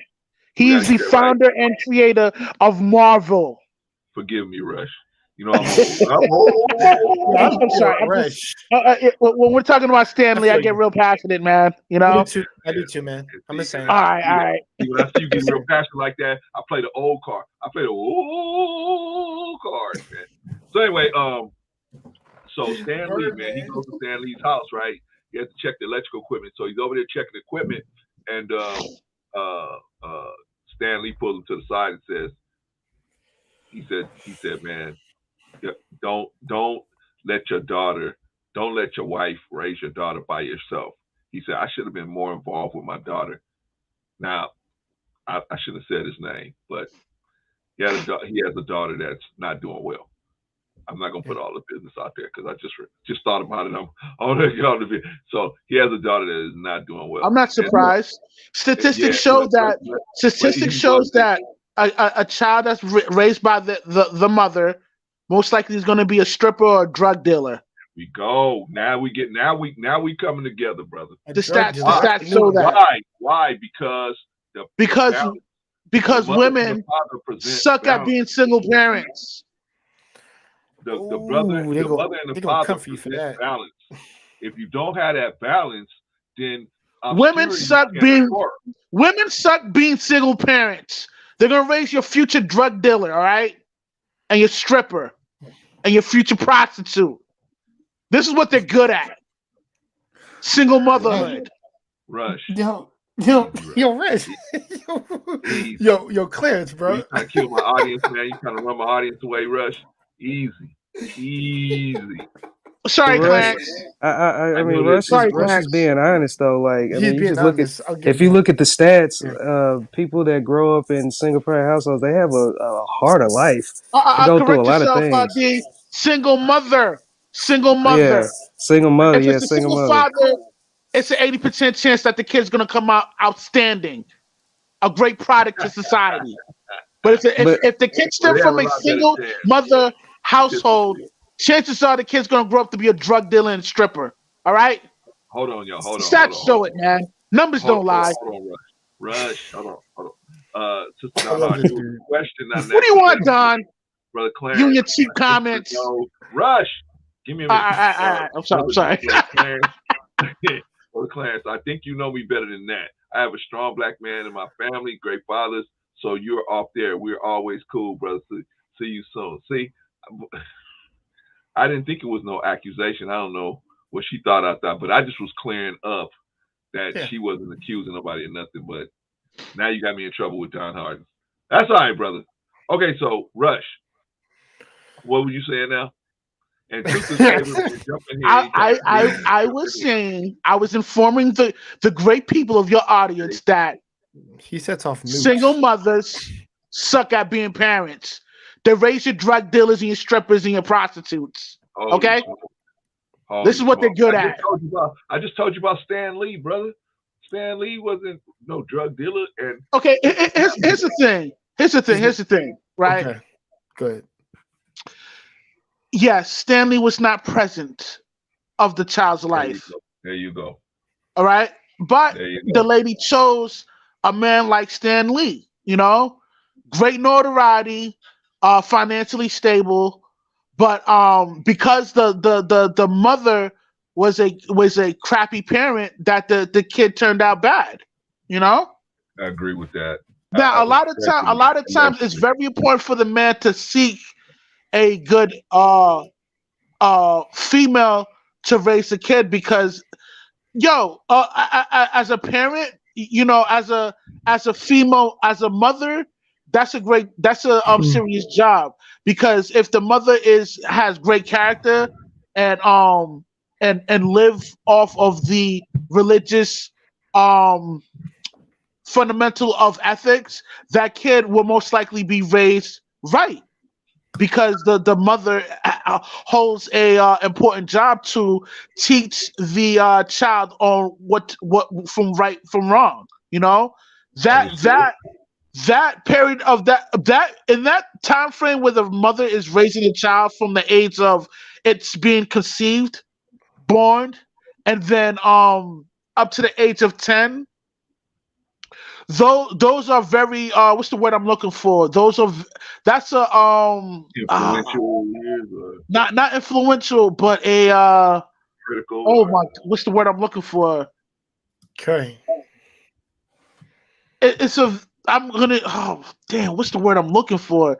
It is a very um pivotal pivotal years for that child to become a decent human being. From the age of 10 and on up is the father's role, and he molds the rest of the years of that child's kind of like its character to become a decent human to for society, I so he can disagree. I disagree. contribute. I disagree. Wait a minute. I'm gonna disagree with you, and then I'm gonna let Oh, Truth jump in.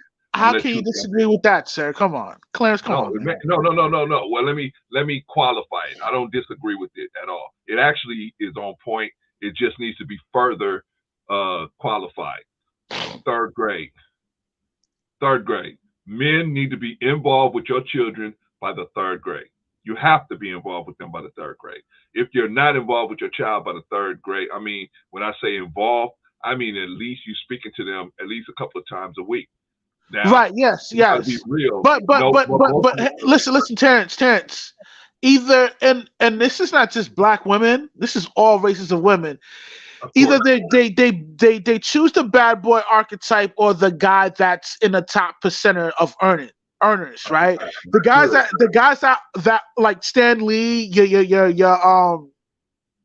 what's the wild out brother name? Nick Cannon. These brothers don't have the time to spend quality time with the children like that, but financially they can take care of them. But that doesn't mean that they're gonna turn out right.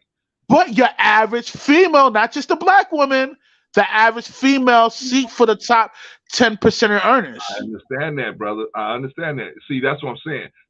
This is what they want, but that doesn't necessarily translate into that's who's gonna select them. You see what I'm saying? They're chasing that top 20% or that top 10%, but really they're probably getting selected by the middle 40 or 50%, right? That's who's probably actually selecting them, and they settling for that. Now, if they can get on that train and catch a Nick Cannon slipping one night at the Well, club, I mean, they're obviously right. there is an agenda for the not aesthetically inclined women that that end up not choosing but end up being in a relationship with the quote unquote normal guy. That's just out of being desperate, and that they're not able to achieve the top 10% earner.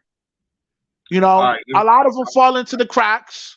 That's why the stats show that the divorce rate is at over 75%. Well, around 75%. okay, hold that thought. Let me get Truth into the fray. Truth, are you there? What's going on, brother Clarence? How you doing this evening? Okay, Truth. Okay, brother, you got any bombs to drop on us, man, about anything we've been talking about? I just stepped up in here, so I mean, I saw you talking about Cynthia G, and Yeah, we played a bunch of her video, and yeah, but we've been talking about a bunch of different things, brother. Whatever you want to talk about, man. Cynthia G, or what we just got done talking about, whatever, man. Well, it has been a big situation going on about, we already have a problem, with the abortion situation with black people, period. But now it has converted over to, we are being targeted now.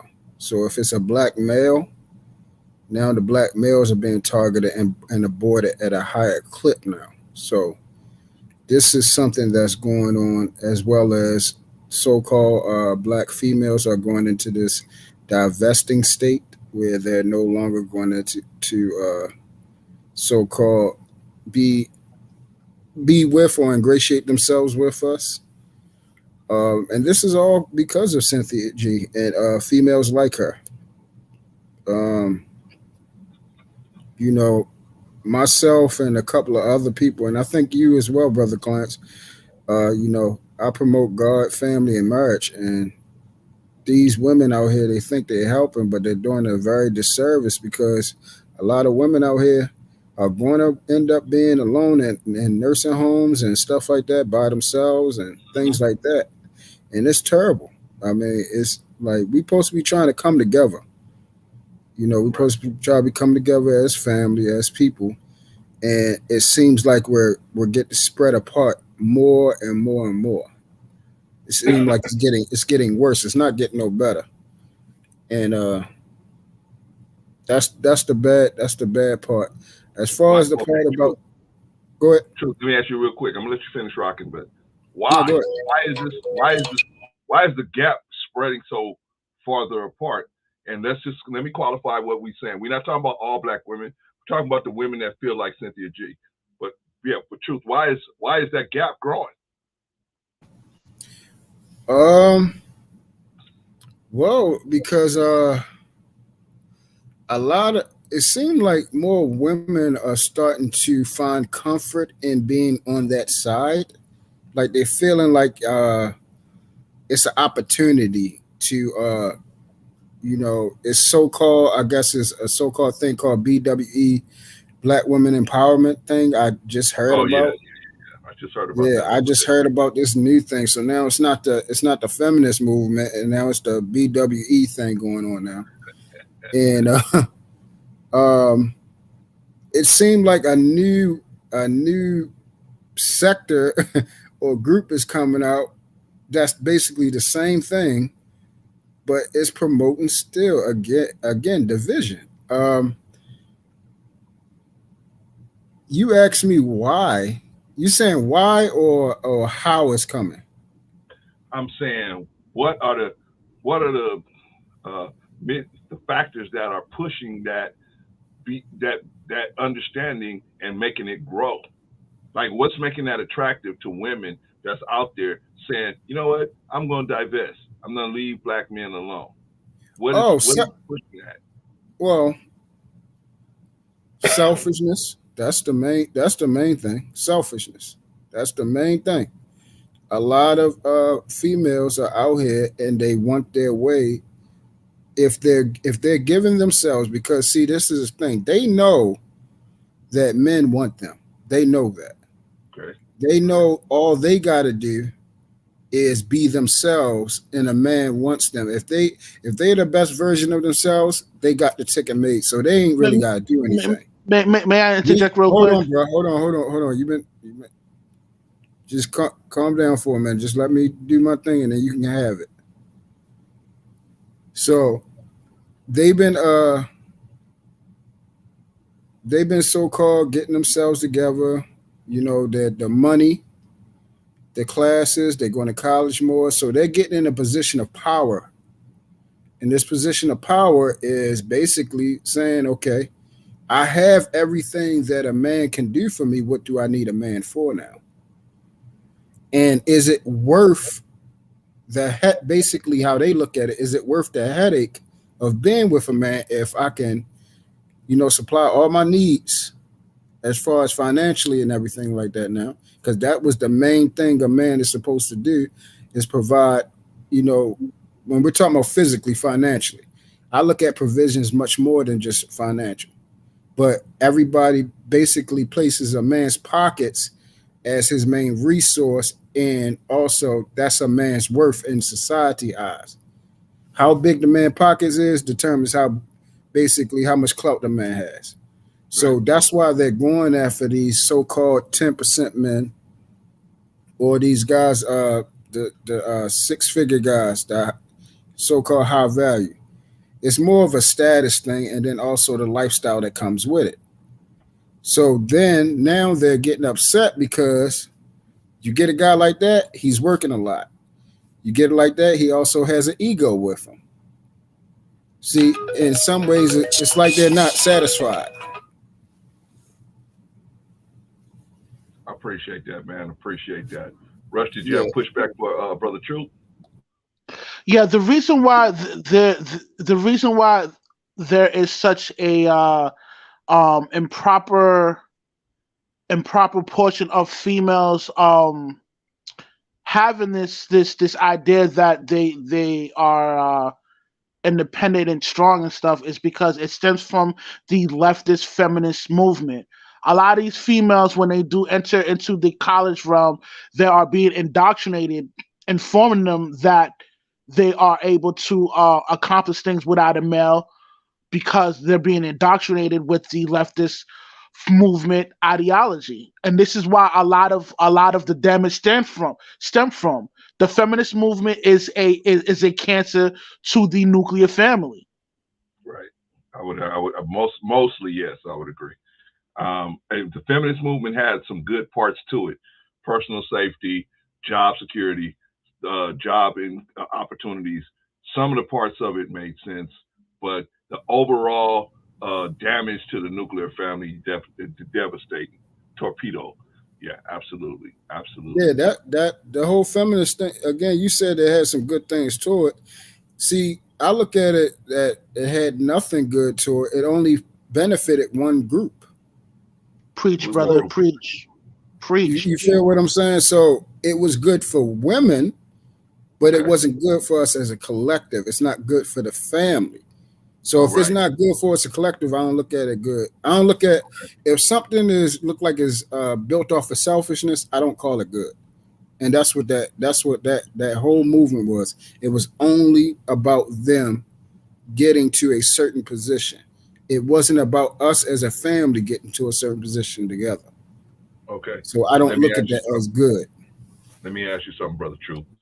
If you feel like that feminist movement has no good parts in it, what about the parts about personal safety or women's personal safety, where laws were enacted where you can't just jump on a girl and walk out of there, walk away with a month in jail? You got some serious issues.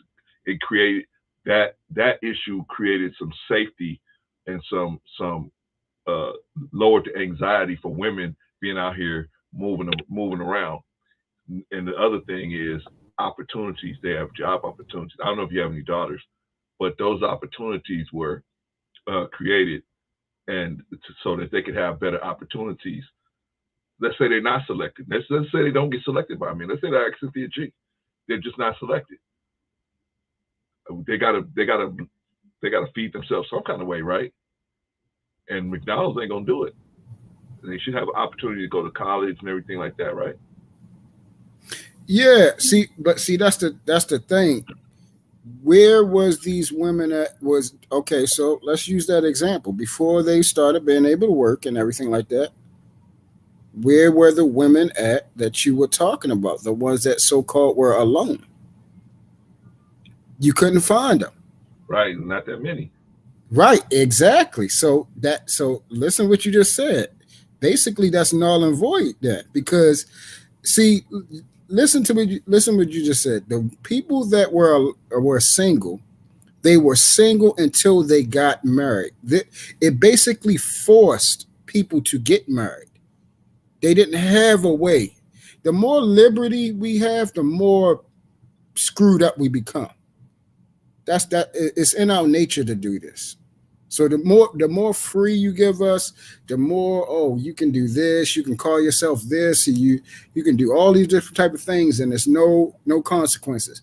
The more toxic and cancerous our world will become, and it's just been building up, man. Things are getting worse. Like we're not coming together as a family, so that didn't do nothing good. Agreed. Agreed. So what happens? So I'm gonna ask you this. So because remember I asked you this is the last thing I'm gonna say. You was I asked you were you pro-black, right? Yeah, absolutely. Okay. We're not getting married no more. Right. And then we're killing all these babies. What happens to us in the future? You know what? It's gonna be ugly. It's gonna be ugly. It's gonna get a lot uglier before it gets better, and that's the bad part of it. The bad part of it. I can go into the mathematics, but I'm not gonna do that now. But I just want an honest answer, because look what's happening. We're not getting married. Yeah, well, okay. Abortions are happening. And then we're killing the baby. Then we're killing the male babies. So that means no reproduction of black people. What happens to us, Brother Clarence? I just need that answer. Well, what happens is anytime anytime a person has sex with a black person, the baby's going to have that dominant gene. So No, the dominant. okay. I'm a run it down one more time. Okay. The black male. Okay. The black male is getting eradicated. Right. It's an actual thing now. What happens to the black male species? Because the black woman herself is not going to be getting married like that to these outside races. That we predominantly marry our own race. So if you're destroying one side of your race, what happens now? We usually marry each other. Yeah, 83%. Yeah. Yes. Okay, so like I said, if you get rid of the men, then what you have is you're gonna have like a run on the bank where now women have to step it up to put themselves in the pool of selection. So now a woman ain't gonna be able to just say, I got a good job and I'm cute and that ain't gonna be enough. Now at that point, women gonna have to come with dowries. I was talking about dowries earlier. They're gonna have to have a dowry. They're gonna have to say, I got $50,000 as a bonus for you selecting me as a wife. Right? They're gonna have to create dowries because the competition for the men that are here is gonna be so high that they are going to have to, and since they are not being selected on a mass scale by other races of men, then the men that are here are going to have a field day. They're going to have a field day, and they're going to get paid. In my opinion, if they keep this up, if what Cynthia G is proposing continues, and they some kind of way get that going. You're missing it. You're missing it. Totally backfire on them. You're missing it, Brother Clarence. For the part that you're not getting to, I don't know what. I don't know if you're scared to say it or something. I'll break it down for you because maybe I'm missing what you're saying. I think if this keeps going, brother, what it is. You tell me what's going to happen. Okay, we abort our children at a high clip already. Right. So that's millions of black children not being born every daggone year. Now there is a convert of doing this to specifically black males, which the reproduction comes from us. We plant the seed. Correct. If we are destroyed at that clip, and the women are not getting married, okay, that means no black people are being born. What happens to us? We will cease to exist at this rate. Because they're not, because this is the thing. This is the thing. They can create a dowry, but them white men, they got $50,000. They making money. They're going to stick with their white people. Okay. 50 grand is not worth a headache. Okay. And 50 grand is not worth to, those other type of white people for them to try to mingle with that type of person. I get it. So that's why I said, what if this keeps happening? God forbid, but if this keeps happening, what happens to us? People not looking at that. This was it. It's a thing. This is the last thing I'm gonna say. It's a thing called 2030 agenda. Look it up, and you'll see that everything is basically going according to plan. Okay. Okay. I can dig that. Okay. We need to look that up. All right, brothers. We've been talking about Cynthia G and her program. She said that all we need is 10% of the black males that's around now. We can get rid of 90%. 90% of the black males ain't doing nothing, ain't bringing nothing to the community, ain't doing nothing of value. We know this is all delusional speaking, but this is her plan. This is her plan, is to get rid of mostly black males. Now, she's selling this plan to younger black women. Now the question is, what happens to them? What is the dating scene gonna look like for younger black women once they start getting up, going in, once they get past the experimental phase and they start getting serious about marriage and family? What's gonna happen to them? Like, for example, most other races of women, quote unquote, they start trying to do some serious mate selection in their college years, right? They start getting serious about it, and they get deliberate, right? White girl will say, you know what, I need to get serious. I'm on track with my career. I'm doing everything. I'm on track with my classes. Everything's going great. Now I just need to find somebody to put in my life. Okay, so what did she do? Something deliberate. Oh, there's the Hall of Medicine. I'll go over there and volunteer as a cadaver, because she knows going over there is going to put her in front of a bunch of different doctors or wannabe doctors, right? So my point is, they do deliberate stuff like that. Or same thing with other nationalities. Latino, she said, hey, let me go over to the law library and just be on the jury. Let me, they having fake cases over there. Let me go over there and be on a jury. Why? So they can scout out the lawyers. You know what I'm saying? They do very deliberate things. I noticed that the sisterhood, they're only deliberate with the athletes most of the time, or the entertainers. They're not deliberate with, regular working professional guys even at that age. They wait until they get into their 30s. Why are they waiting? Anybody? 30s. Say it again.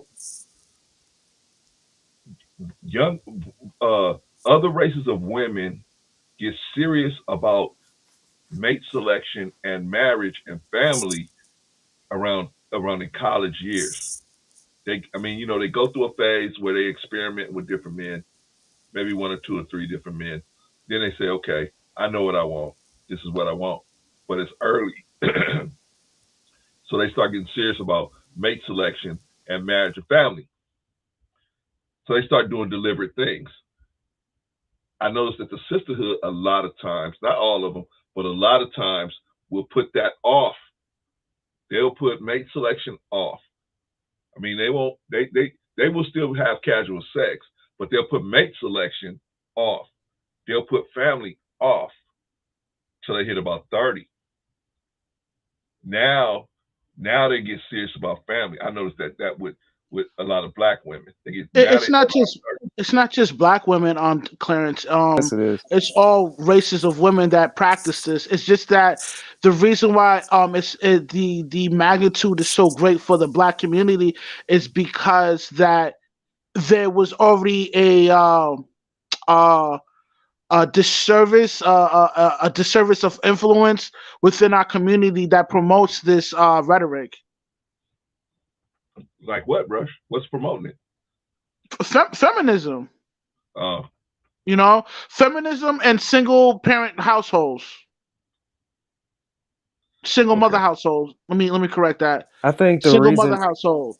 I think Your average female that's raised in a nuclear family is most likely the mother is going to prep her to bag a decent working man. But because most black women don't derive from a nuclear family, they're not taught this. So therefore, there will be a high proportion of black women that's going to be single. But this rhetoric is spread throughout all races, not just in the black community. It's just that the magnitude is greater is because that there was already a messed up situation within the black community in America. I mean, I got to politely disagree with you, Rush, because I've noticed this. Brother Clarence, you're right. Like black women, um, they tend to like wait. And I think the reason why is because, um, like I said, black women or just black people in general don't grow up in two-parent households. They grow up in single-parent households. So, most of the time, a black woman may grow up in a household with a mama that's single, and she usually may be bitter, and she'll see her daughter maybe dating a dude, and she'll get serious with him, and then the mama will be like, oh no, you need to wait on that. You need to wait on settling down here. You got to figure out what you like first. You need to date around and stuff and have fun, and then you need to settle down. Like they have a lot of that in their ear a lot, but from their aunties and their mamas and their grandmamas and stuff like that. Women that don't have no type of successful relationship whatsoever. And another thing too, black women age gracefully. White women don't. Once white women get about 30, they it's pretty much downhill for them looks wise. So they already know I need to settle down right now while I'm 21, while I look my best. Because it's gonna be slim pickings when they get 30 plus, I'm telling you. Well, I agree with this. White women definitely, they use their highest sexual market value point of sexual market value to do their mate selection, whereas black women will not do that. They will think that their business accomplishments have something to do with their sexual market value, and it doesn't. And that's what I don't know we can get across to some, and not all of them. We're not talking about all black women. We're talking about the ones that make the mistake of not even trying to select somebody, or they say, I'm just gonna put it off. Cynthia G is a perfect example. Cynthia G has frozen eggs out there that she had her eggs frozen so that, and she feels like, hey, I can just, whenever I want to get, I'm just gonna get pregnant and I'm go get my frozen eggs, get somebody to donate some sperm, and we go, I'm gonna do it, right? But that may not be the way that most of them should go, right? Because that don't even sound like it make no sense, right?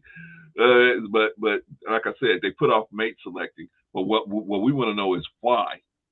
Why are they putting off this mate select? If you can see everybody else uses their highest sexual market value, which is probably around 22 or 23, to get serious about mate selecting. Why aren't black women doing that? And I agree with you, D. You're right. It probably has something to do with the fact that they tend to extend their beauty appearance a lot longer than most women. I agree with that. They're more into that, and that therefore gives them that more longevity as far as being able to be in the dating field. But as far as being, see, it's easy to get selected. It's hard to stay selected, and that's why I think they're having a problem.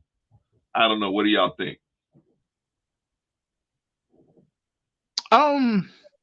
Yeah, I mean, most dudes usually use women for a pump and dump, so not all of them are able to keep a man to wife them up. Yeah, so Yeah, I but do why? agree. Yeah. Okay, let me ask you something, Rush. Mhm. Why would a man look at a woman and say she's a pump and dump? Give all the women out Oh there. man, there's many factors. She could already have a reputation of being a slur. You know, she's a Okay, pass around. So therefore the guy sees her as an easy target, use her for a pump and dump, and don't wife her because she is already a smut. You know what I mean? okay. But if you can't Another see, factor is that she might not be aesthetically inclined. There is a lot of thirsty dudes and guys that's able to get women that smashes these unattractive women. You know, so okay, they're used for a pump and dump. Now, the reason why there's so many delusional women out here is because a Chad or a Brad might smash a two, and that female that's a two believes that she's entitled to date men with the abs and that's physically inclined. They think that they are entitled to that kind of male, but really in reality they was just used for a cum dumpster. She's a slaw. easy. You know. Easy. Like, My This point is, this what goes why? on in all But I'm races, saying, not just okay, in the black any of you community. guys, Huh? why? What makes a man in 2 seconds say this is just a pump and dump? What? Like, you don't know no background. You can't. So Rush, you don't have the background. You don't know whether she's a 304 or whatever. You don't have any of that information. How she carries yeah, the herself. presentation, like if she got You know, tattoos and piercings. if she carries herself like a smut, she will be treated accordingly. Best believe, buddy. Now you do have a lot of suckers out there that cuff these women. These smuts. We call those simps Okay. and cleanup guys. Okay. Agreed. But I'm trying to educate the women. See, women sometimes they don't realize that there's something that they're doing that has them getting put on the 304 list. Well, let me just say this, Clarence. Okay, you're probably talking about the what demographic are you looking at? The high end black females that's lawyers and doctors whatever demographic you want. I mean, let's say you meet somebody online, right? You meet somebody on Bumble or Twitter or whatever, and so you meet them online, and so you don't have no background information on them. You go see them in person. Now, when you walking up and you walk up and you sit down and you see them, and then you start talking to them. What are some of the things you're gonna be looking for to call them a 304, or call them a pump and dump? Okay, because this is so many factors that could go into it. Okay, I'm going to start with the quote unquote high end female, black female. She's a doctor or a lawyer. Okay, these things require hard work and ethics, which females don't have. Now the female that's able to accomplish to be. Let me finish. The females that's able to accomplish to become a doctor or a lawyer, You got they some are nerve. they are very ambitious and they hold male attributes. So when they engage with a male, the male is completely turned off because they hold male attributes. So at the time being, she might be aesthetically inclined and successful, but she acts like a man. So therefore, that guy might just use it for a pump and dump, and move on to the next. All right, Rush, you didn't answer my question, but okay. I did. Okay, I did. D, jump in here, man. Help me understand. Break down what Rush is saying, man. Help me. Man, I don't know what Rush is saying, man. Like Rush just be talking sometimes. Yeah. Nah, but in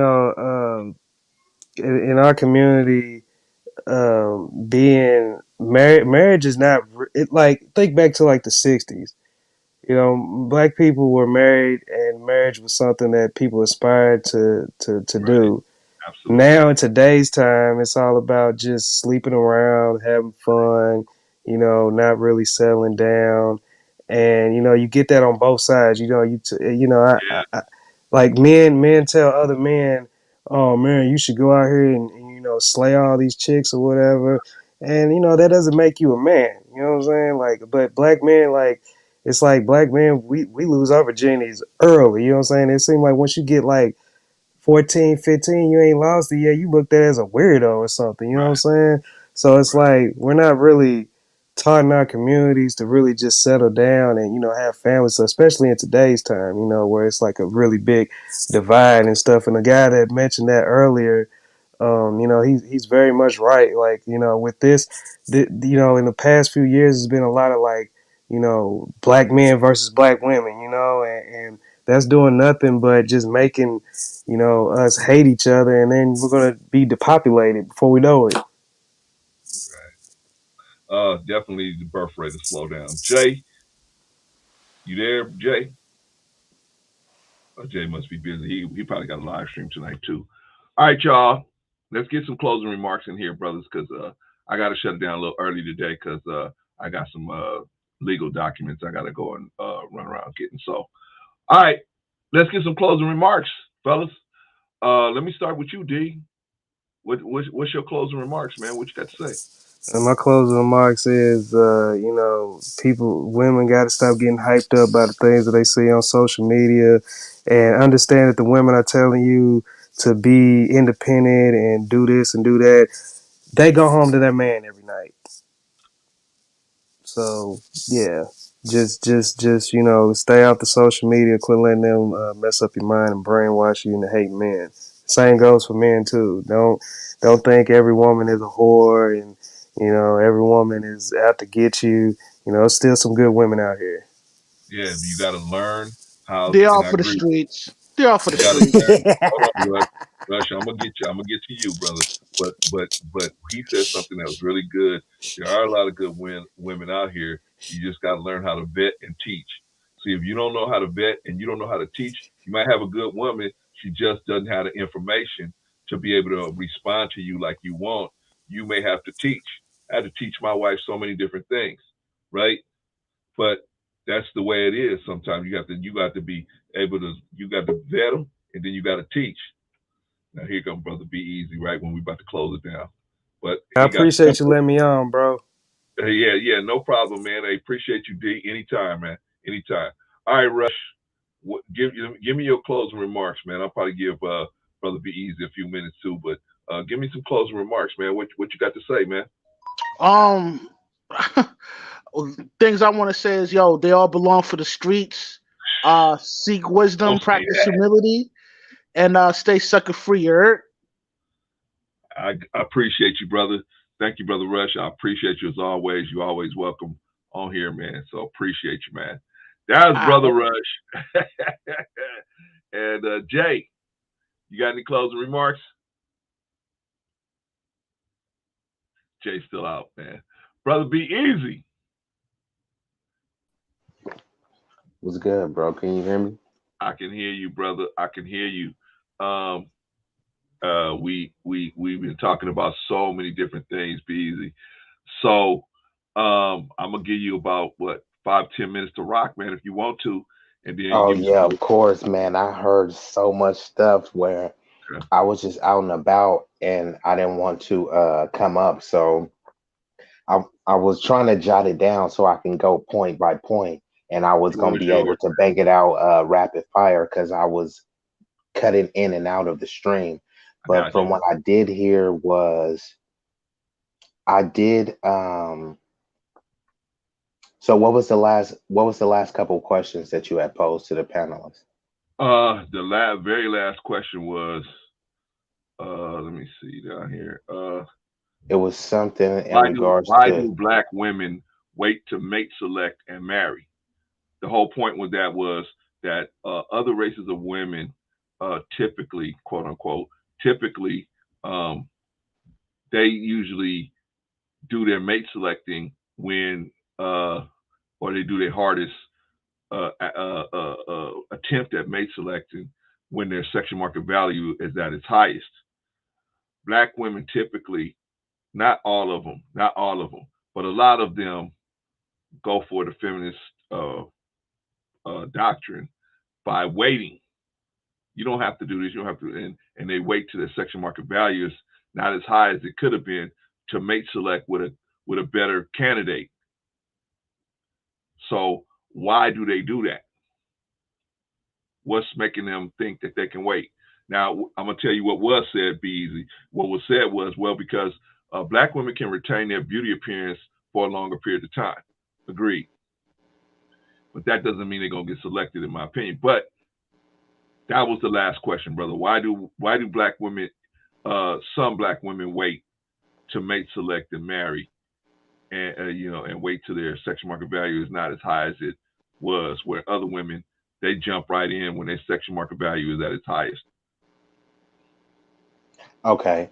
So I did hear some of that, and actually, I did agree with some of what Rush was saying on that one. It's not actually just black women. The magnitude is much more higher and much more polarizing when it comes to the Black community, but also it does happen at a higher rate. Now it is becoming just a American problem amongst other nationalities. It's not happening at as high a rate, and they're able to sustain it a bit more because they have more intact kind of patriarchal and political infrastructures and communities to where they're able to withstand it. Now, when it comes to the Black women specifically, they've been told, that they're, the mother goddess, Black girl magic, Black woman is God. Whether those cliches and statements were said specifically, that type of ideology has been instilled in them, and men kind of back up that ideology every day because we've been born into this like matriarchal structure, and even America now is a gynocracy, but the Black community is the most notorious gynocracy right now. I would So agree. yeah, so even the men are complicit on the behavior of women because they allow it to happen. Because I was just watching an interview today, and it had the Van Zant lady, and the first thing she went to was like, "Is your mama Black?" And it's just like "Isn't your mama Black?" Like they go to that, and then it just leaves. It renders Black men speechless. It's kind of like an intellectual kryptonite. Like, damn, my mama Right. is Black. You know what I Right. mean? Right. So men bow down to the gynocracy, and the women know this. So therefore, they do a lot of this stuff to just consume and extract power because they're not building anything, right? All they're doing is extracting power and trying to take from what men have built, because ultimately they don't want to build, they just want to have the power. If they wanted to build, they would be more in STEM, construction, Yeah. doing those things that actually builds the community. Instead, they're doing a bunch of businesses where they're not hiring their sons. They're talking about how they're killing it. But collectively, what is that doing? Right? If the men are not in the house, because let's just concede the point and say that they're deadbeat losers. So that means they're only left with the strong, mighty gynocrats. Right. So, I mean, who really is to blame? The person that's not there or the person that's overseeing everything? And you saying, oh, it's hard. Well, life is hard. You got to choose your hard, right? Choose which hard, which frequency of hard you want, which severity of hard that you want. So a lot of them are doing it simply just because of power and what they perceive as freedom. They want to do whatever they want, and they say they don't want to be in control. And a lot of them have disdain for their grandmothers because they look at them as slaves, right? Even Right. though they adopt a lot of slave ideology themselves and display post-traumatic slave behavior. But they say, I ain't gonna be like my grandma. I ain't gonna be a slave. I ain't gonna be like Color Purple and get beat. Like they always go to get beat, as if Right. like Black women, like maybe they seen some episodes of Cops, or how they used to be in the 90s with the you know how they swayed the narrative that the Black man was just the most domestically violent savage Yeah. beast ever known to Yeah. walk the face of the earth. You know what I mean? So Yeah. if you really think about that, who has all the power, right? And the money and guns and nuclear, isn't a nuclear weapon pretty savage? I would Wouldn't say you? Would it? I would say so I myself, would say right? so. Okay, but that's not considered savage. But somebody with a 30-round clip in Chicago is, oh my God, the scary savage. Yeah, he has 30 rounds, and they got a Antifa or Proud Boys with a whole militia that makes them 30 rounds look like child's play. So, like, what are we talking about when we talk about savagery? Right? It's just savagery, just with the guns. But that's the rabbit hole. But essentially, it was because of power usurping the Black man, and their perceived idea of freedom. Right. And I know Right. you had another question that you asked the gentleman too. I couldn't think of what it was, but it was cutting I'm in trying and to out. find it, But man. I don't see it up here. I probably well, I answered. mean, if you have any other question pertaining to that, I'll just give a couple more remarks to close you out. I wanted to come up earlier, but I got you, brother. I'm glad you made it, brother. I'm glad you made it. I think well, let me just ask you straight out, man. Just doing the math, will the divesting work for those of them that are doing that, those of them that believe in it and are trying to push it? If it was actually able to become an actual working thing, do you believe that it could solve any of these problems? no, once you're saying that you're divesting, you're essentially, see, this is why it's kind of confusing. I mean, it's not confusing, so I'm being kind of facetious when I'm using that word. So let me just say a more direct word. It's very contradicting and hypocritical because if I say it plainly, you know what? I'm divesting from fast food. I don't want anything to do with McDonald's, KFC. I don't want any of that in my body. I'm divesting from it, right? Right. Would I keep, should I then rail and keep going like, oh, McDonald's, etc. This is so bad for your body.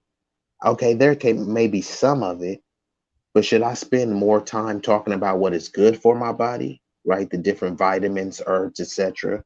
So bringing it back to the divestors, if the black men are the scum of the earth, a bunch of dusty savages that can't build, why isn't more of your content spent praising White Zaddy, the white knight, your God, your savior? It should be more time spent talking to them. I know they'll have the token one come on just only to disparage blacks, but they should be showing the success, right?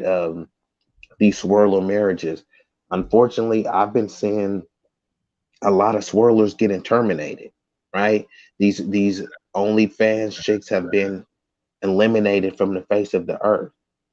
But these swirlers are not covering it like that. They only want to talk about, oh, the perceived domestic violence. Well, It takes two, well, right?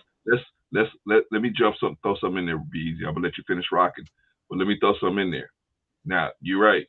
A lot of these swirlers have been getting deleted, right? But why are they getting deleted? Even by their perceived by perceived white guys, right? Well, because like I said before in an earlier video, they're they're not they're not vetting these guys. So they have a problem in the black community. Instead of dealing with it, they just say, okay, here's how I'm gonna fix this problem. I'm just gonna go, I'm not gonna work on myself and fix this problem that I got there. I keep selecting people that are very dangerous. I'm just gonna go over to another community. And that problem will go away, but it doesn't go away. You taking the same problem, which is you, over there, and your selection process is picking these kind of guys, whether they're black, white, Asian, Latino, whatever. So that's all I wanted to say. I want to qualify what you were saying, brother. Go ahead. Yeah, no problem. But what what was the question again? Just so I could just get right back on track with that one. Well, we were talking about if, like her one of her things is, all black women just leave black men Oh alone. yeah, Don't have exactly. sex Yeah, with with them. the whole divesting. Yes. Exact. Yeah. So that's what I was saying essentially. So if you're divesting from something, by definition, that what it means, you're done with it. Is, so disgusting or despicable to you that you don't even want anything to do with it. Yet that's where, the disingenuity comes in, because you want to make a bunch of money off something that's so helpless, hopeless, and worthless. But how is it so profitable if, a whole bunch of nothingness is this profitable for you? She wouldn't have this many subscribers and get these types of contributions if it wasn't based on, the black male slander. So we have to ask ourselves, what ultimately is your intent and the context, right? We kind of could easily see and hear the context, but what's the intent? She is claiming, and others of the divestment movement are claiming that they're trying to awaken and enlighten and empower people, but by giving them the one side and, you know, replete with logical fallacies in their, you know, diatribes, Right. how serious are we trying to get with it? Right. This seems just like a bash fest or a roast session. This is not constructive. This is not um, progressive in any type of way, because it's the accountability is non-existent, and even when it is, you know, kind of timid at best. So a lot of this stuff is kind of a bit of shock jock capitalism, you know, to I would profit. agree. I would Yeah, agree. you know, to profit off the bleeding hearts and the dysfunction of, you know, hey, well, I mean, if the whites could do it, so can I, which I mean, I can't really argue against that. And then a lot of black, well, a lot of people are emotional vampires, but blacks specifically, right? Because they go around sucking up all types of emotions. Anger, I'm gonna be angry about this. Like, bro, that's not even your thing to be angry about. Oh, we gonna be sad about this. Pray for Ukraine. Like, bro, I did was you see what's happening in Oakland? Do you see hey, what's happening in Baltimore? You know, I'm gonna pray for Ukraine. let I me, haven't, you know what I mean? So it's like hey, they're bro, emotional let me tell vampires, you something. bro. Be easy. Be easy. Let me tell Yeah. you. Let me tell you something. I don't know if you was listening from the beginning, brother. A content creator had a program on this morning, man. I went on the program. He asked me to come on the program. I go on the program, man. A little later on, another content creator said, "How could you go on that program? You know this person is this, this, and that. How could you go on this program?" Right? And I'm sitting there and I'm like, "What?" And it's like, "How can you go on there? I thought you were, somebody of substance. You're not. So, right?" And I said, "Wow, okay." And so then as I'm on the other part, the content creators show, another person shows up over there behind the scenes, and I'm talking to this dude, and he's telling me about another content creator. How could you listen to this content creator? I mean, this dude was going bananas. Shout out to him; he knows who he is, but he's going off, and I'm like, why am I in the middle of this? Like, I don't have a dog in the race. Why am I in the middle? They was going off on me. Anyway, brother B, you made me think about that when you were saying it. I'm sorry, brother. Please continue. Don't be sorry at all. You know, bro, Clarence always got these popular parables, you know what I mean? You know, Thank you, brother. Thank you, yeah, brother. yeah, you know. But man, I could go on a whole tangent about that in itself where people it's like, man, remember I talked to you about virtual hoeing? I had never heard of that before you said that. Bro, it's virtual gang banging too, bro. It's a whole bunch of virtual gang banging and virtual thuggery as well, because people, they don't have to cam up. You know, given great platforms like this where you built a rapport with some people, and some Thank you, people, brother. Appreciate e- that. some people, I'll cam up at any time that I'm not kind of moving and ooving. You know what I'm saying? But there's a lot of people that won't cam up, and we need to speak to that too, where while I do believe it's more about the ideas, not the individual and how they look, because then you open yourself up to all these sorts of act hominums attack that distracts from the point. Right. However, some people allows that to empower them too, where they can just yell through a phone and do extra stuff and make even extra demands of you. Man, why'd you go on this panel? Like, bro, who are you to even question me like this? Like, I'm come like, on, bro. Like, for real. It's like, well, if we were sitting down, would you even be questioned? Would you have any type of energy? And maybe you would ask the question, but what tone would you be asking it to, right? So keep that same tone on the internet. Cause sometimes they'll add one little word like, why'd you go on that panel, punk?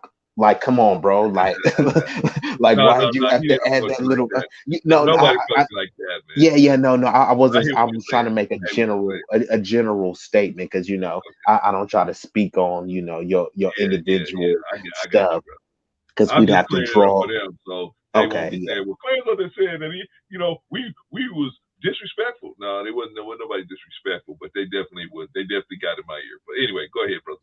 yeah. And I know you ain't talking about this particular situation. You're just There you talking about go. it general. Got you. In general, yes, and I'm just strictly speaking in general online, and Correct. it's not even limited to YouTube. Like Twitter and Facebook is even worse when you see the comments and the back and forth rebuttals people get.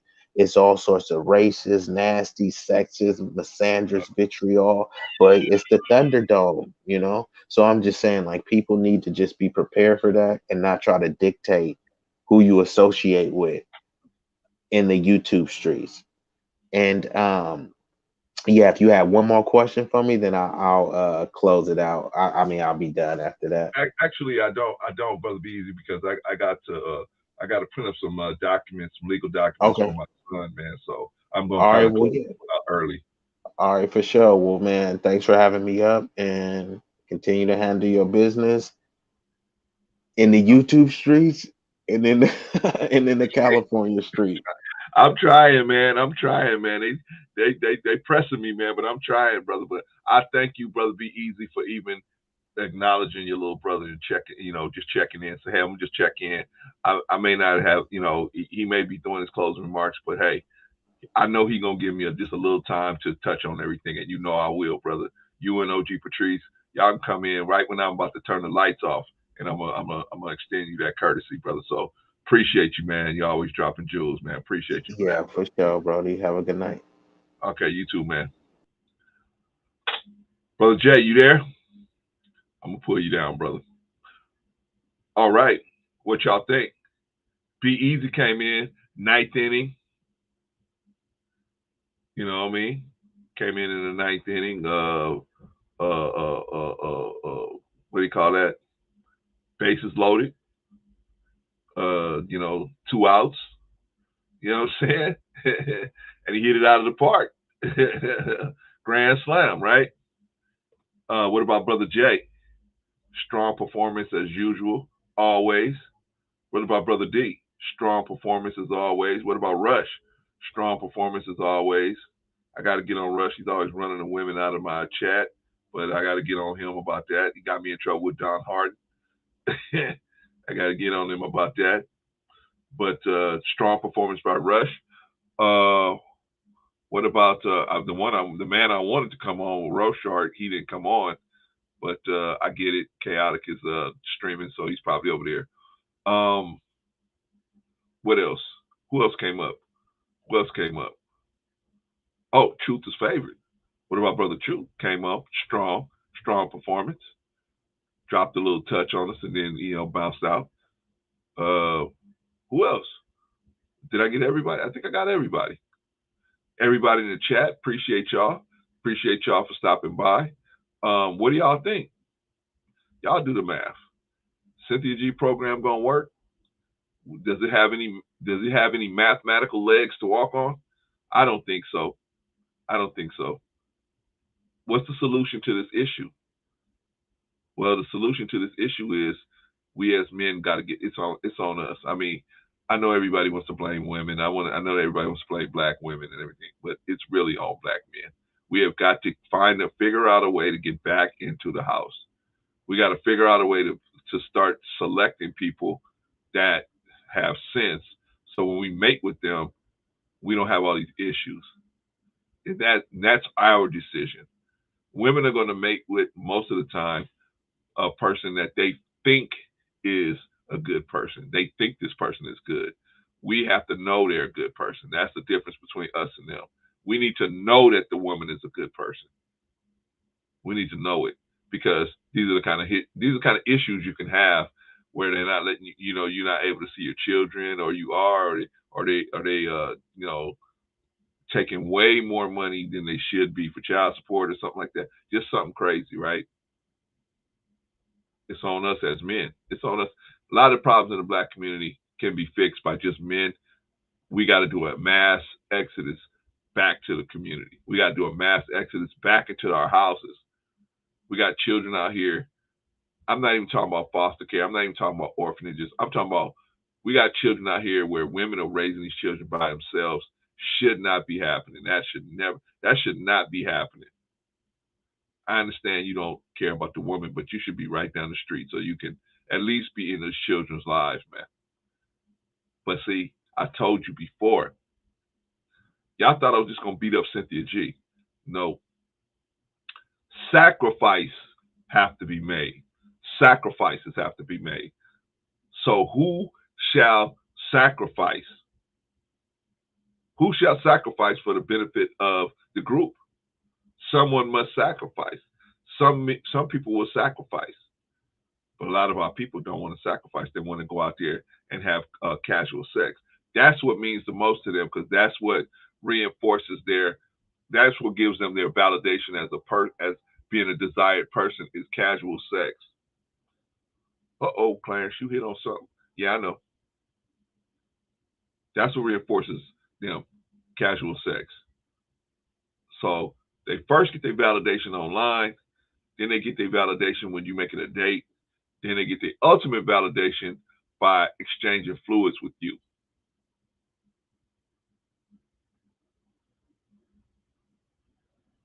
But we as men, we got to stop doing that. Because women, in my opinion, they can't help it. They see a good looking man and they think he's good all the way around. We as men, we should know better. There ain't no woman that you could take at face value. No woman. You got to check her character out. See what she's talking about. Women should do the same thing too, but I think women just they're just more helpful. They're just more willing to take on a challenge. Men, we can't afford to take no challenges on in women. We can't.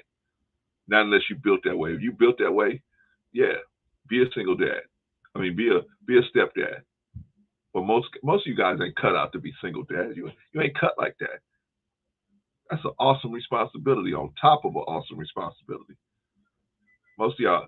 So get yourself right first before you get out here and start mate selecting. All right, I'm gonna stop preaching, y'all. I don't think I'm preaching. I'm just telling you the truth. I'm just sharing something, life-saving information with you.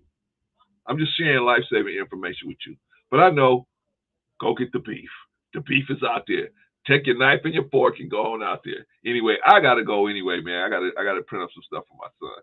So I will see y'all on the next stream, and thank y'all for stopping by, all of y'all. Peace. See y'all on the next